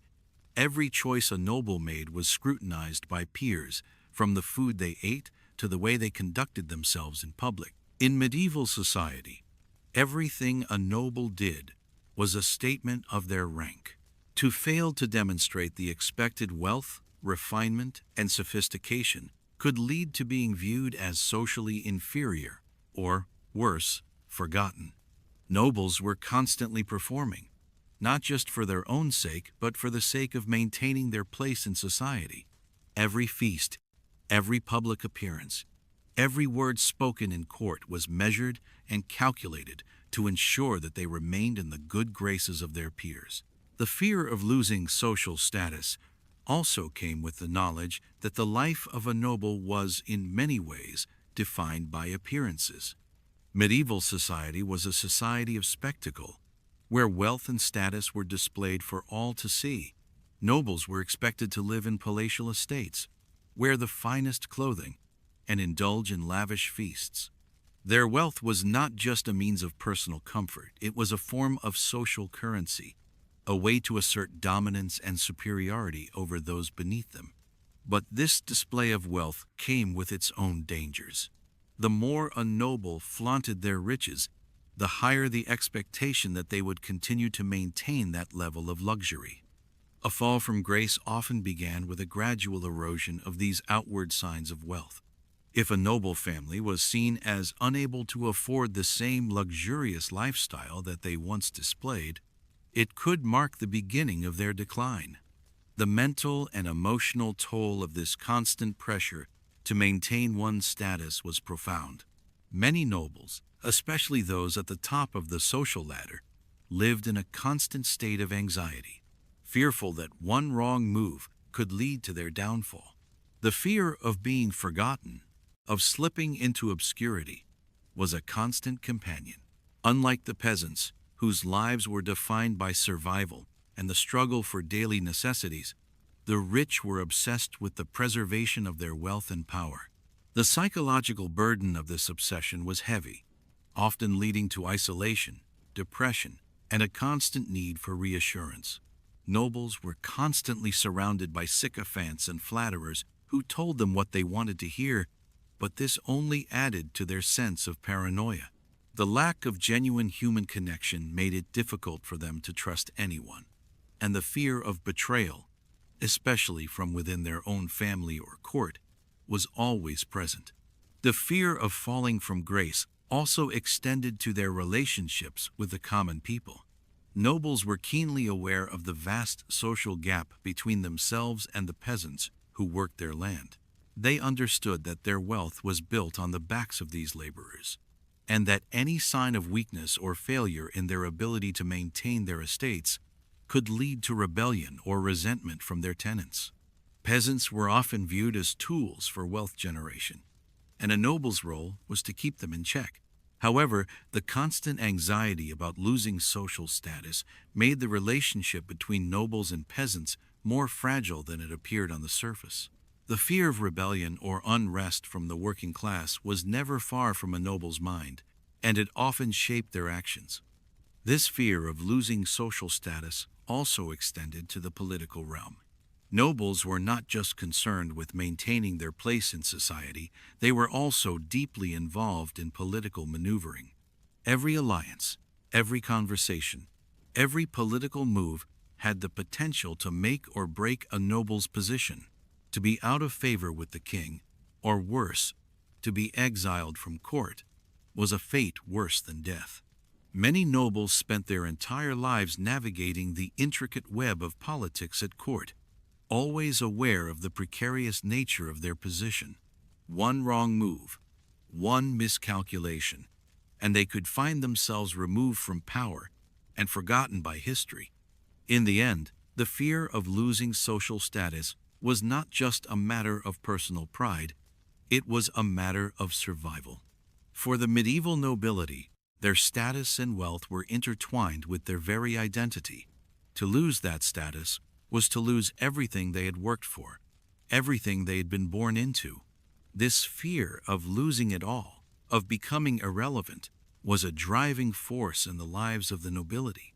And so, they continued to perform, to entertain, to display their wealth and power, all in the hopes of preserving the one thing that defined them, their place in society.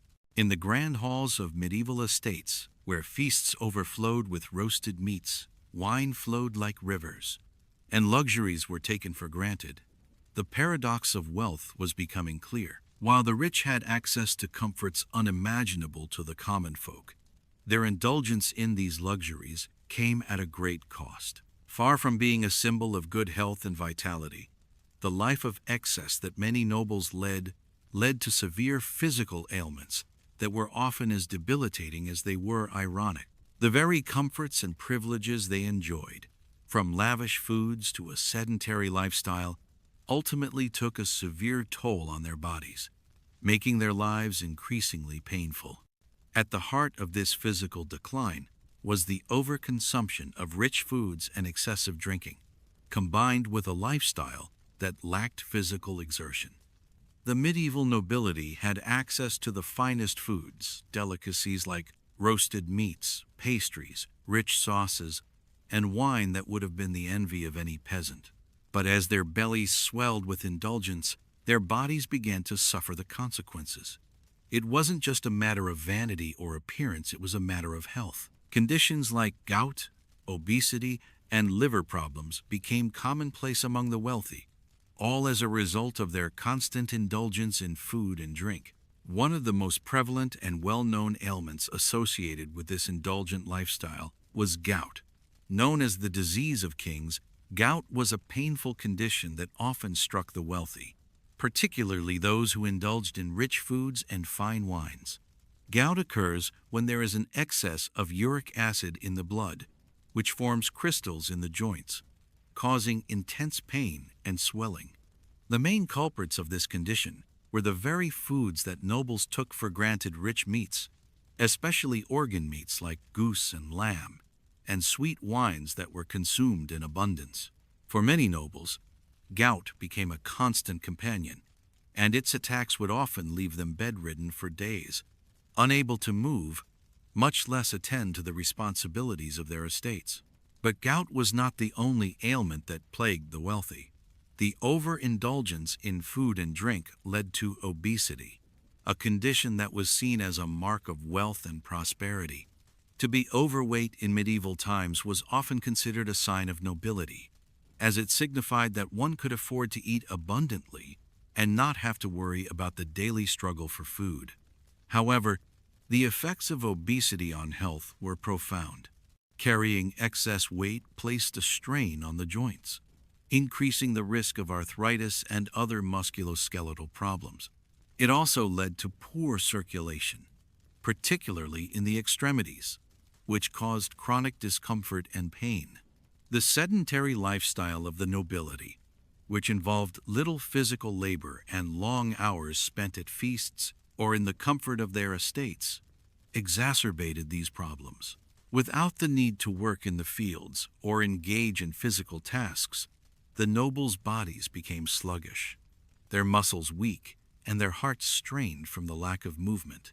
In addition to gout and obesity, liver problems were also common among the aristocracy. The constant consumption of alcohol, particularly wine, which was consumed in excess at almost every meal, placed immense stress on the liver. While alcohol was a common part of the medieval diet, the rich drank far more than the average person. Noble households would often stock vast quantities of wine, and it wasn't uncommon for a noble to drink several goblets of wine throughout the day. This excessive drinking could cause liver damage, leading to conditions like cirrhosis and liver failure. The liver, which is responsible for detoxifying the body, was working overtime to process the large amounts of alcohol and rich foods consumed. Over time, this took its toll, and many nobles suffered from debilitating liver conditions, yet the very excesses they enjoyed were the ones causing their physical suffering. The irony of these ailments was not lost on those who experienced them. The very privileges and indulgences that the nobles enjoyed, luxury, wealth, and comfort, were the same things that caused their physical decline. In a world where peasants toiled from dawn to dusk, their bodies hardened by the demands of physical labor, the rich sat back and enjoyed a life of ease, only to suffer the consequences in their later years. The peasants, with their simple diet of grains, vegetables, and occasional meat, and their daily physical labor, were far less likely to suffer from the ailments of the rich. While the nobles' bodies slowly deteriorated from the effects of excess, the peasants' bodies remained resilient, albeit worn and tired from their demanding work. For the medieval noble, this paradox was evident in their health. They were surrounded by luxuries, fine clothing, sumptuous meals, and grand estates, but their bodies were falling apart under the weight of indulgence. The wealthy had access to the finest physicians and the best medical care, yet their health was often no better, and in many cases worse, than that of the peasants they ruled. In fact, the best treatments available to the rich were often no more effective than folk remedies used by the poor, and sometimes they were worse. The remedies prescribed by physicians, herbal concoctions, potions, and elaborate treatments were based on the flawed science of the time. While the rich could afford the best doctors, these treatments often had little impact on their actual health, leaving them to suffer the same ailments that plagued their peers. In addition to the physical toll, the emotional and psychological effects of these conditions were also significant. The rich, accustomed to their comfortable lives and social status, found it difficult to reconcile their declining health with their privileged position in society. Guilt often accompanied their ailments, as they recognized that their indulgent lifestyles had led to their suffering. They were ashamed of their physical decline, which was seen as a form of weakness and a sign that they had failed to maintain the high standards expected of them. The psychological toll of their failing health could be just as devastating as the physical symptoms, leading to depression, anxiety, and a sense of isolation. Moreover, the aristocracy's obsession with appearance made these health problems even more unbearable. To be seen as weak, ill, or physically diminished in any way was a source of great shame for the nobility. In a world where appearances were everything, where every move was scrutinized by peers, the rich had to maintain the illusion of strength and vitality. Their physical ailments, therefore, were often hidden or downplayed. A nobleman suffering from gout might cover up his pain with a forced smile, refusing to show the agony he was experiencing. A lady of the court might wear layers of clothing to hide her obesity, or avoid any public display of weakness. The need to maintain one's social standing at all costs, to present a facade of perfection and grace, only made the physical toll of their indulgence more difficult to bear. This tragic irony continued throughout the lives of many nobles. They sought refuge in their wealth, but that very wealth was what led to their physical suffering. The grand feasts, the fine wines, the luxurious silks and velvets, all of it contributed to their physical decline, and yet they could not escape it. The very life they had built for themselves became a prison, one that slowly wore down their bodies and minds. The nobility had access to the best food, the finest wines, and the most lavish comforts, yet they were ultimately prisoners of their own excess, their bodies betraying them in the very ways they had once taken pride in. The physical toll of luxury, however, was not only an individual burden, it also had broader implications for medieval society. The suffering of the nobility due to their indulgence served as a reminder that excess, no matter how well it is disguised by wealth and power, has its price. The great houses and grand estates, the symbols of status and success, were built on a foundation of decadence that, over time, led to the very ruin of those who inhabited them. The nobility's indulgence, their pursuit of comfort and pleasure, resulted in a vicious cycle of physical and psychological decline, leaving them isolated and unable to fully enjoy the wealth and power they had fought so hard to acquire. The physical toll of luxury gout, obesity, liver problems, and the like was a common curse among the rich of medieval society. It was the price they paid for their indulgence, a cost that could not be avoided, no matter how much wealth they possessed. The very comforts they enjoyed were often the source of their suffering, creating a paradox that highlighted the dangers of excess. The rich, it seemed, were not immune to the physical tolls of life, and their indulgence in luxury only served to exacerbate the problems they faced. For the medieval aristocracy, feasts and banquets were not simply gatherings of family and friends. They were rituals of power, prestige, and public display. In a society where social status was everything, no noble could afford to forgo the elaborate meals and grand events that punctuated their calendar. These occasions were more than just an opportunity to enjoy good food, they were symbols of wealth and power. And yet, beneath the surface of opulence and indulgence, the constant cycle of feasting carried with it significant, often hidden, consequences. The medieval banquet was an extravagant affair, with multiple courses, lavish dishes, and copious amounts of wine.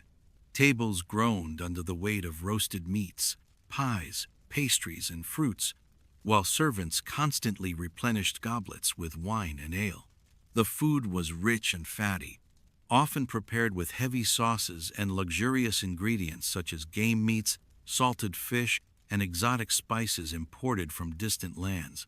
Feasts were meant to showcase the wealth of the host, to impress guests, and to reinforce social bonds through extravagant displays of abundance.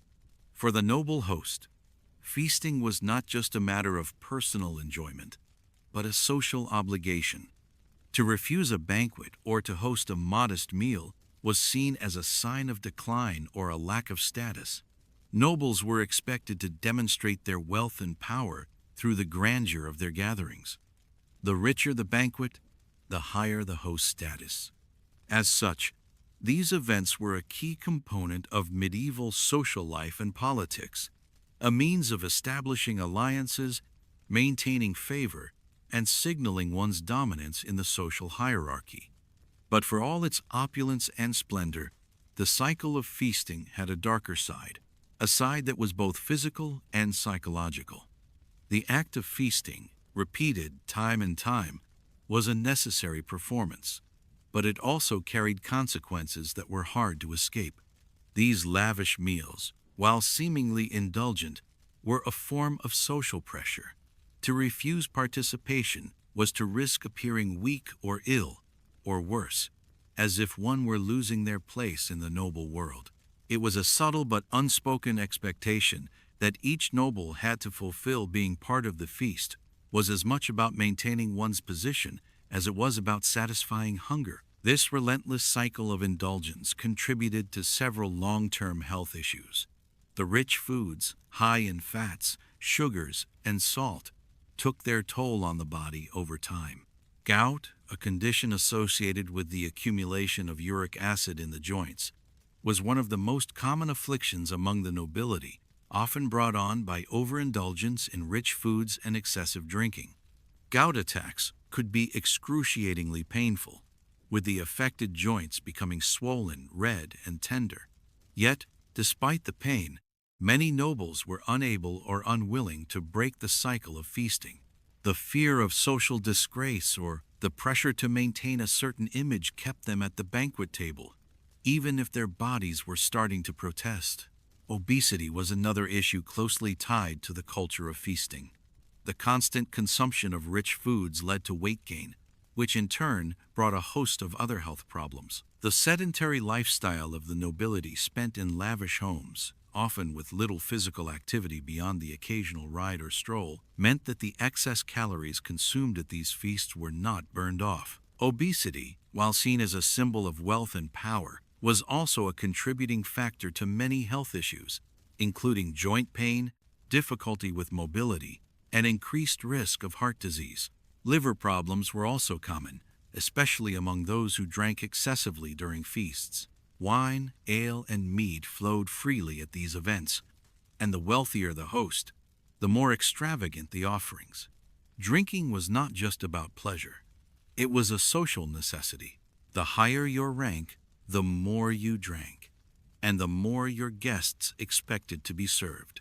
This constant consumption of alcohol, especially wine, placed a great strain on the liver, the body's detoxifying organ. Over time, the liver could become damaged, leading to conditions such as cirrhosis and liver failure. And yet, despite these health risks, the feasts continued.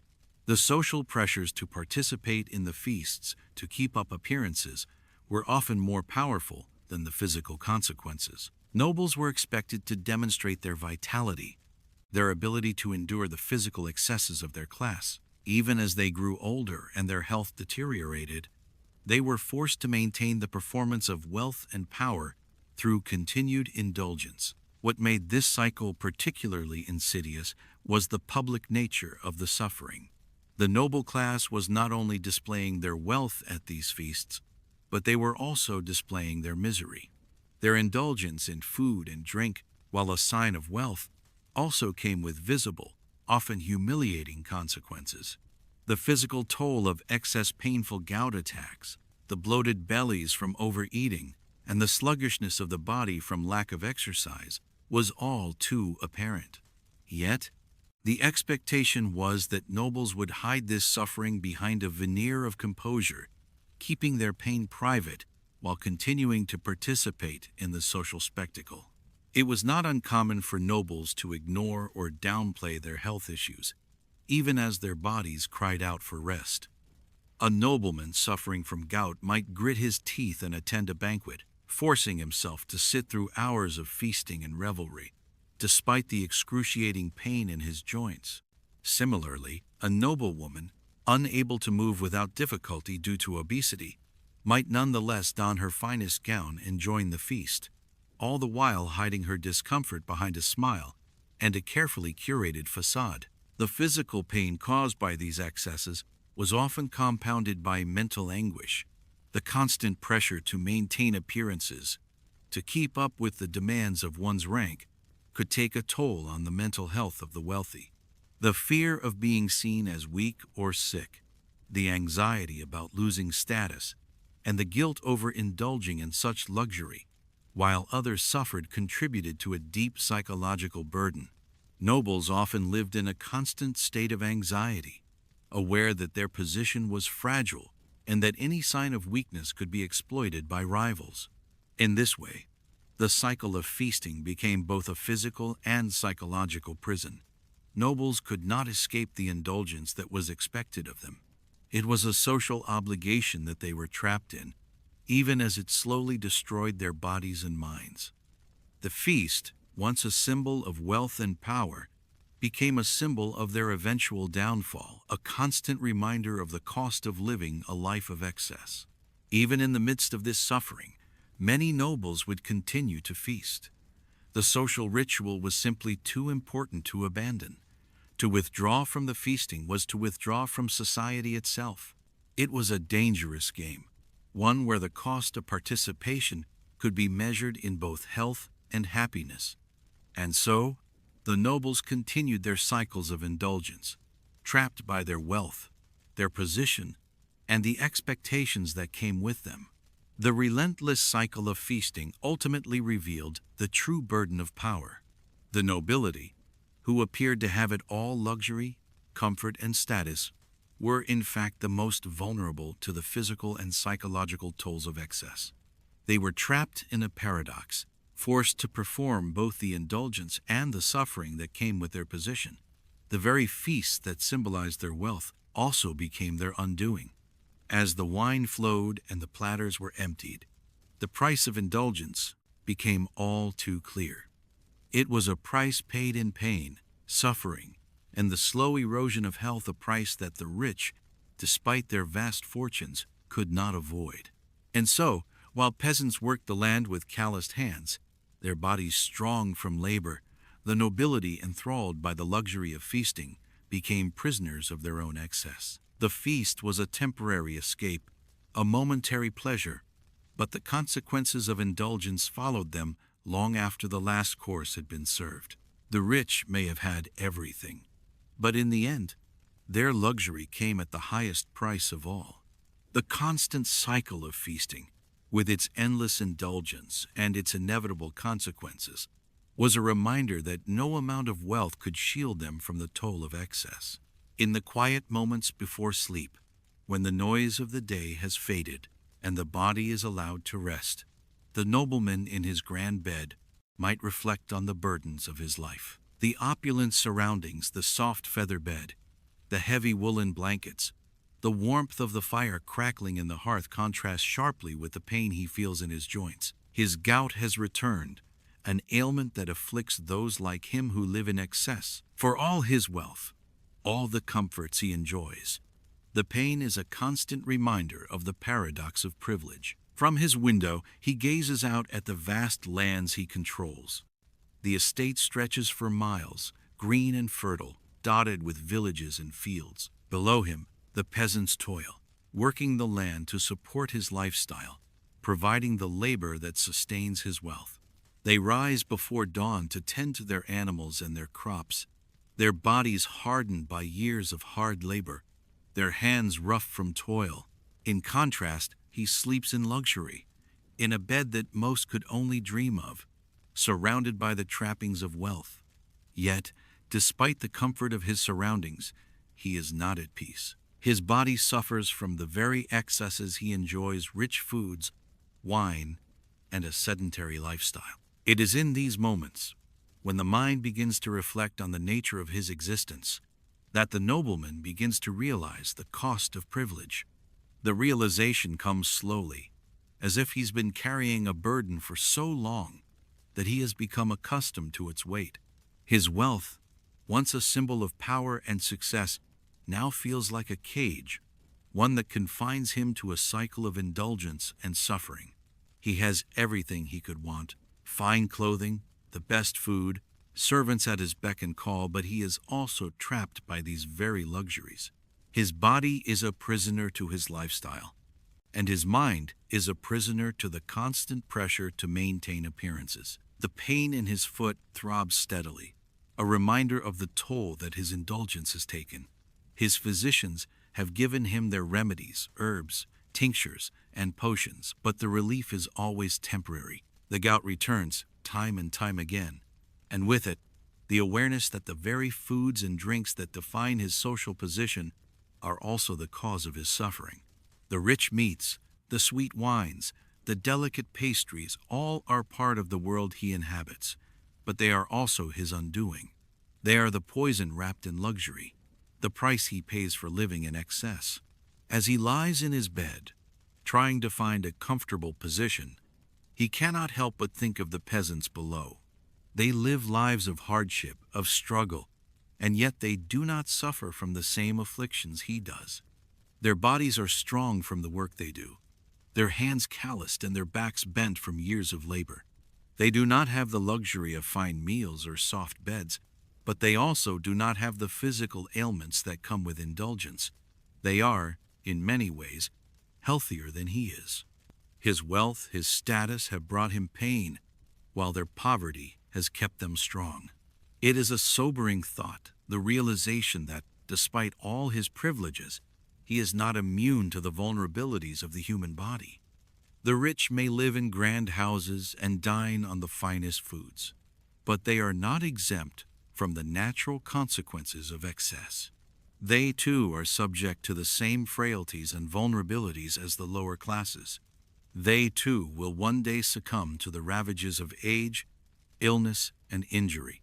The difference is that, for them, the path to suffering is paved with luxury, while for the peasants, the path is carved by hard work and hardship. The nobleman thinks of the grand feasts he hosts, the lavish banquets where the best meats are served, the finest wines poured freely. He remembers the way his guests admire his wealth, how they raise their glasses in toasts to his prosperity.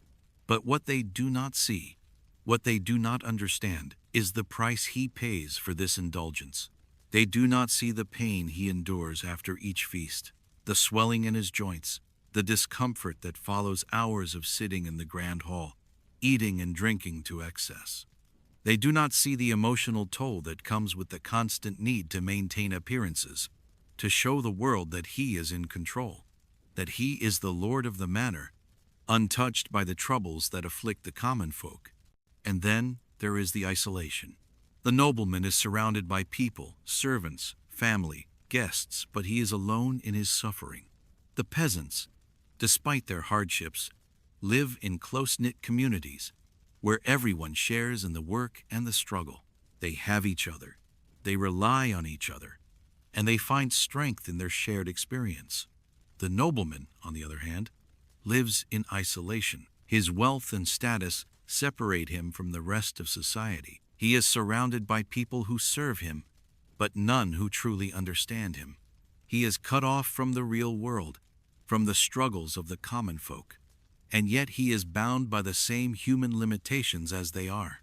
As the night stretches on, the nobleman lies in his bed, thinking about his life, his wealth, and his position in society. He has worked hard to achieve his status, to accumulate wealth and land, but in doing so, he has created a life that is both a privilege and a burden. The comforts of his life, his fine clothes, his grand house, his rich food, are also the source of his pain. He is trapped in a cycle of indulgence, unable to escape the consequences of his choices. The thought crosses his mind that perhaps there is a way out, a way to find balance between privilege and health, between indulgence and moderation. He could change his diet, exercise more, and take better care of his body. But such changes would be difficult, especially in a world that demands so much from him. The expectations of his rank, the need to maintain his status, would make it hard to live a simpler life, a life of moderation. And yet, the thought lingers.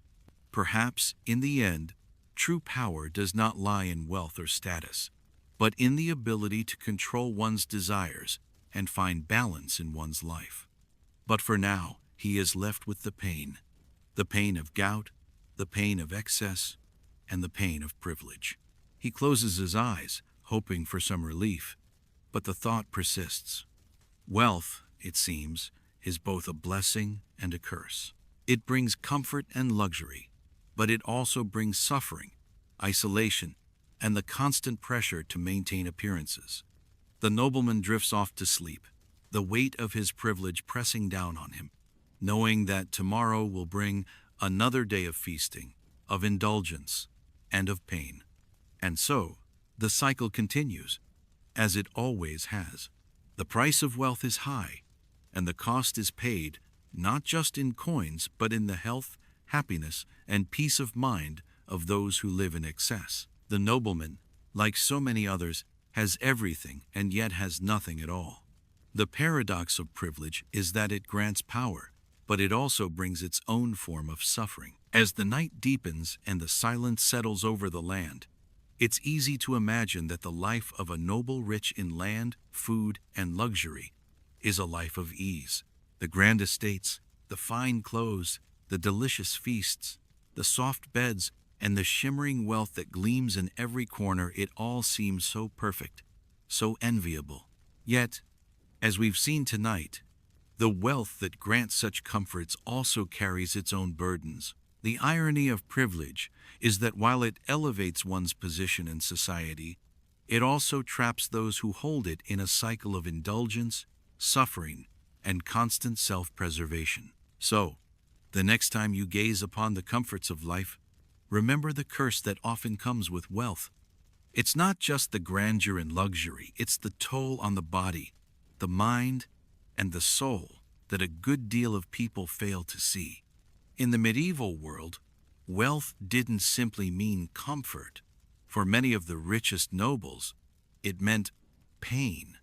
Pain from diseases like gout, which was considered the disease of kings, was a result of their indulgence in fine foods and excessive drinking. Pain from isolation, as the very position of power that placed them above others, also distanced them from the real struggles of the common people. The emotional toll was perhaps the heaviest. The anxiety that came with the constant pressure to maintain one's status, the fear of betrayal, the paranoia of losing everything, and the relentless social performances expected of them.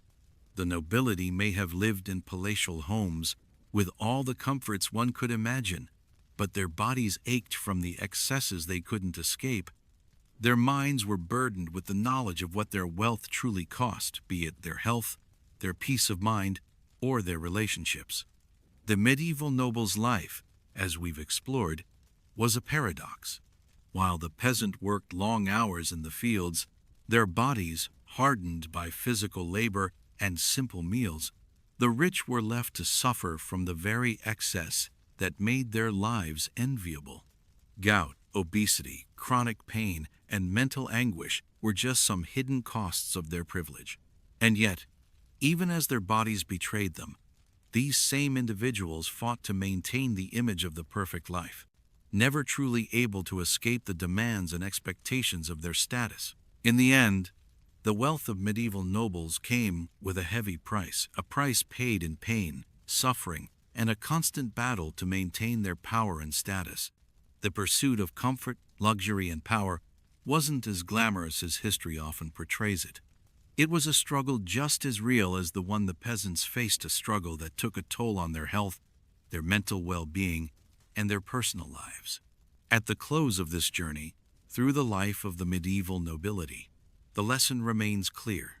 Wealth and power, no matter how enticing they may seem, come with their own inherent costs. The rich are not immune to the same frailties and vulnerabilities as the common folk. Their bodies, while protected by riches, are still subject to the same physical suffering, the same emotional turmoil, and the same fears. No amount of gold or privilege can shield a person from the natural consequences of excess or the weight of responsibility. As we reflect on this story, let us remember that the true cost of privilege is not always seen at first glance. It is not in the grand castles or the fine clothes, but in the hidden struggles those suffered in silence, by those who have everything and yet live in constant battle with their own bodies, minds, and the demands of society. What's the most surprising curse of wealth that you've heard of? Drop your thoughts in the comments below. If you enjoyed this story, don't forget to like, share, and subscribe. I'd love to hear where you're listening from, too. Let's keep this global community growing. Sweet dreams and good night.